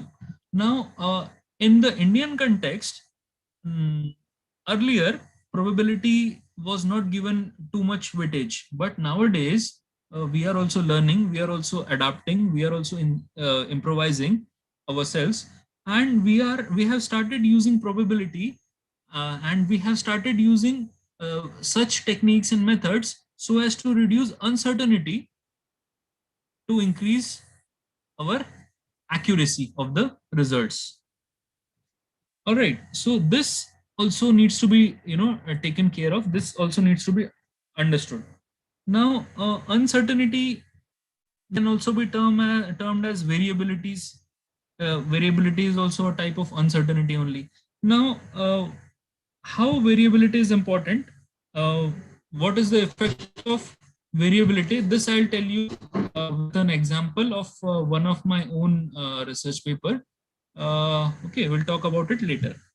Now, another important thing that we should remember nowadays is the selection of the journal. See, if we are going to publish our research, we should know, we should understand what type of journal is going to publish such article. If not, then we should search for those particular types of journals wherein our articles are most relevant, and the articles would receive maximum coverage. Maximum coverage means the readers of that journal must be, able to access your article, access your work, and this will increase your visibility on the scientific platform. This would ultimately result in, benefiting you and your organization where you're working, your university, your institute, your college, because if your work is visible, if you have selected good journal, your work will get high visibility. If your work is visible across the globe, more and more people would be, following your work. More and more people would be joining your work, and you will receive good number of citations. Okay, so that way, again, selection of journal is very important. Now, collaboration is another important aspect that has been missing from our field for quite some time now, because we are hesitant to collaborate. We are hesitant to collaborate with the other researchers in the field. We are hesitant to collaborate with the other experts in the field. I don't know exactly the reason why, but at times the reason may be that people may feel that why should I? Why should I? I'm self-sufficient. I'm sufficient enough. I'm sufficient enough to work on this particular topic, and I don't need anyone's help. But that should not be the case, actually. Okay, collaborations are very important as it brings different experts from different fields together, and we can utilize their expertise in our work. Okay, so having collaborations is also an important thing in when specifically and especially when we are talking about interdisciplinary or multidisciplinary research. All right, now output. If we are able to follow all these things, if we are able to understand this, and if we are able to inculcate all this into our research, then the output that we get would be amazing, would be tremendous. See, all these things that I'm telling you, these are not just words. These are all these all things I'm talking based on my experience, my own experience. I started doing research in say 2011. As soon as I joined as an assistant professor at my present institute, Government Institute of Forensic Science, Nagpur, I started, doing something. I started with some simple papers, and they were published in some simple Indian journals. At first, I didn't know the importance of, indexed journals and indexing and all. All these things were not known to me. So I took some time. I tried to understand what goes on and what different things are there. What are the different indexing services? What is Scopus? What is PubMed? What is Medline? Etc. What is SCI? So all these things were not known to me earlier. So in my earlier days, in the earlier days of my career, I have published researches in Indian journals, and that were not indexed in anywhere, and they claimed to be international. They had that name international in their name. So as any one of us would have, I also had the same feeling, and I also published in those journals. But it is not wrong to publish in those journals unless they are following the scientific norms. If they are getting your articles reviewed properly and they are following the peer review process, then it is fine to publish in these as well. But again, these journals will not give you so much visibility because they will remain lost in the crowd. But if you once you start publishing in good journals, you get high visibility, and your citation increases like anything. Now, I don't know whether you are aware of it or not, but most of you would know of Google Scholar, right? Google Scholar, nowadays is becoming very popular, it has indexing service. It is the indexing service of Google, wherein all the different articles that are published are indexed. So it also maintains the record of the number of citations that you have received for your papers. It identifies your email address, your name, and it automatically adds your papers to your profile. Also, it gives you an option to add your own papers that are not there online. You can add them to your profile, and it tracks the number of papers that are citing your research. So it tracks the number of citations. So now I'll show you very briefly my own research profile and some of the papers, some of the important papers that I feel were a good example of multidisciplinary research, and where I have inculcated all these fine points that I have just mentioned. So this is my Google Scholar profile. Now, if you don't know about it, you should research about H index and I10 index. Okay, I10 index means at least these many papers. Means if I10 index is 19, this means at least 19 of my papers have at least 10 citations each. H index 16 means at least 16 of my papers have minimum 16 citations. Okay, and these are my total citations till date. Now, this is one of my earliest papers of me and Neeti madam, and we have done this work. Now we have done this work, so people would say that okay, it is again, we know ridge density, how it is calculated and all, we know it. But earlier, what we identified was there was a small gap in the earlier works or earlier researches. What was the gap? The gap was the ridge density was being measured from the fingerprints at any random places. The position was mostly not fixed. So if the position is not fixed, then we come back to our term that I was going to talk to you about, uncertainty or probability, and then specifically in that, variability. Now, variability would increase. If you don't have fixed area, if you don't know the fixed point where you have taken the ridge density from, if you are not able to identify it once again, then what will happen? If you do, you take the measurements again, then there will be difference. If someone else takes the measurements, then again there will be difference. So there would be inter-observer and intra-observer variability. So for us, it is important to avoid inter-observer variabilities by what can go wrong. Okay, we can narrow down the variations, we can narrow down the uncertainty to solidify our results. See, this was what we did from the core. We measured 5 millimeter, and then on the both on the left and the right side, we measured the ridge density. So this point is fixed. If we get the core, if we place this point or the center, the core on this particular point, and then we measure the ridge density, so each time we'll get the same result. So the inter-observer and intra-observer variability was very less or negligible in this particular condition. And also quite a few stats and statistical tools were used in this particular work. So it was a good learning point for us. Then again, now lip print, distribution of lip print and the 6 differences in the stability. So again, this paper was also published in a good journal.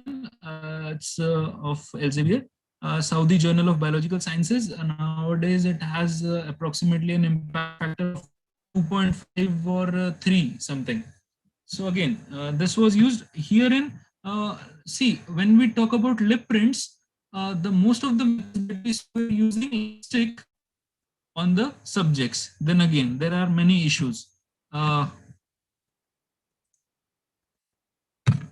There were many issues like the repeatability of the results, repeatability of the findings was there. Right? Because when we apply lipstick, okay, to fill the grooves that are present on our lips. First thing. Second thing, to apply the lipstick, we tend to, pout. We tend to pout, right? and that again creates some false characteristics of lip prints, and that again is going to be difficult for us to identify in actual scenario. So what we did was we used digital photography or photography for getting these lip prints. So in that condition, the lips were in the natural position or natural condition. There was no pouting, and there were good results, and it was published after quite some time in this journal. Now this is a recent work. Now when we talk about multidisciplinary research, also need to understand that as a forensic expert or as a forensic scientist, we also need to think of socially relevant topics. So now this is one such topic that was socially relevant. We use different food products like jalebi, laddu, etc. And they may have some adulterants present in them. So synthetic food color maternal yellow was detected in this work by using different instruments and different methods. And this was also published in a journal by Springer, that is JPC, Journal of Planar Chromatography, Modern TLC. Next, this is a topic that is very important. That is forensic DNA evidence from crime scene to conviction. So in this, this is a chapter in a edited book wherein we have mentioned that what are the different steps that should be taken to avoid, contamination and cross-contamination, while, throwing some light on the critical aspects of forensic DNA, what can be done, what should be done, how the chain of custody should be maintained, what should be done from the point of lifting the evidence from the scene of crime till the time the evidence is presented in the court of law. So all this is covered in this particular chapter. Now this is a very high point in my career, because this is one paper that is totally interdisciplinary and multidisciplinary, and it was published in the very prestigious journal, The Lancet. It has an impact factor of 60 plus. So those of you who know would understand the importance of this kind of papers, and so it's a high point in my career to have published in such an internationally reputed and globally well-renowned journal. Now talking about the output, total till now from my team or my 6 chapters that published, and 8 are in process. Actually, they are finalized, but they are undergoing review process and revisions, and some are in press. Okay, total 42 research papers, research and review papers we have published. 2 books, edited books, are in process. We have delivered over 180 plus invited talks and workshops to different colleges, institutes, universities, and to police officers. The areas that we focus on, again, you can see the variety here: crime scene investigation, prints, latent prints, fingerprints, palm prints, footprints, forensic anthropology, forensic dermatoglyphics, food forensics, forensic toxicology, epidemiology, forensic nanotechnology, biosensors, DNA forensics, etc. So I think I have exceeded my time by 2-3 minutes, but given the fact that we started a bit late, so I think this should be fine. And I would like to say in the end that success is not final. In the words of Winston Churchill, success is not final, failure is not fatal. It is the courage to continue that counts. So we have continued despite of all the drawbacks and all the busy schedules and all the problems that we face in our life. We have continued and we have got good results. We have publications in different reputed journals such as Journal of Forensic and Legal Medicine, Forensic Science Research, then Egyptian Journal of Forensic Sciences, the Lancet, the Nature Medicine, etc. So I wish you all the best. I wish that you should not be limited by your failures, and you should keep your courage, and you should continue. fight hard, stay strong, and work towards achieving your goals. Let people not dictate terms for you. Let you be the leader and you lead from the front. Thank you. That's it from my end. And also, I'd like to mention that my institute, that is Government Institute of Forensic Science, Nagpur, is the only forensic science institute in India to be ranked in the 101 to 150 rank band in colleges category in the prestigious NIRF 2020 rankings. So I'm again proud to be associated with this institute, and it has been a privilege speaking at this Forensic Agora for the Galgotias University. Thank you once again to the organizers, to the whole team, and especially to Winnie Madam for inviting me to deliver this talk on this very important topic, that is interdisciplinary or multidisciplinary research in forensic science. Thank you so much. Thank you so much, sir. I would now like to request our participants to please raise their hands if they have any queries for Ashish sir.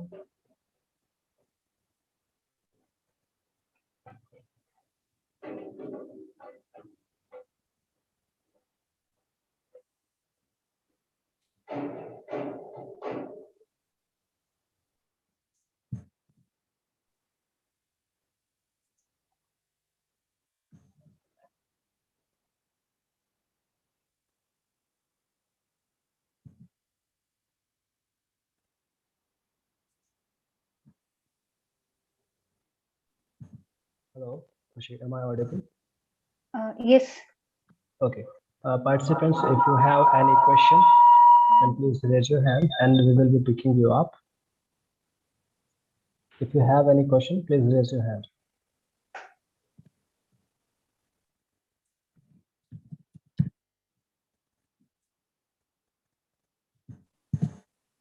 Okay, I think there is no query from the participants, so we can move on to as per the schedule. Yep. All right. Thank you, Aditya. Then moving on, I would now like to request Ms. Neha Yadav to please present the virtual salutation to Dr. Ashish Bhatia. Thank you so much, sir, for accepting our invitation and sharing your knowledge about the interdisciplinary research in forensic science. Thank you so much. Now, sir, I would like to request you to kindly accept the gratitude.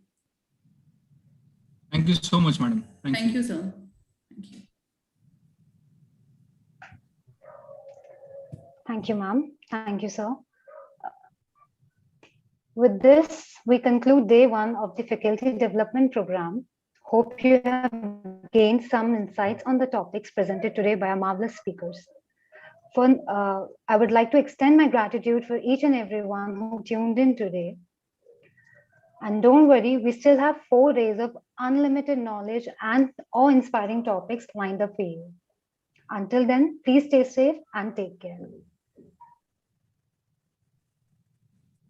So one more announcement, the feedback form has been shared in the chat box. Thank you so much.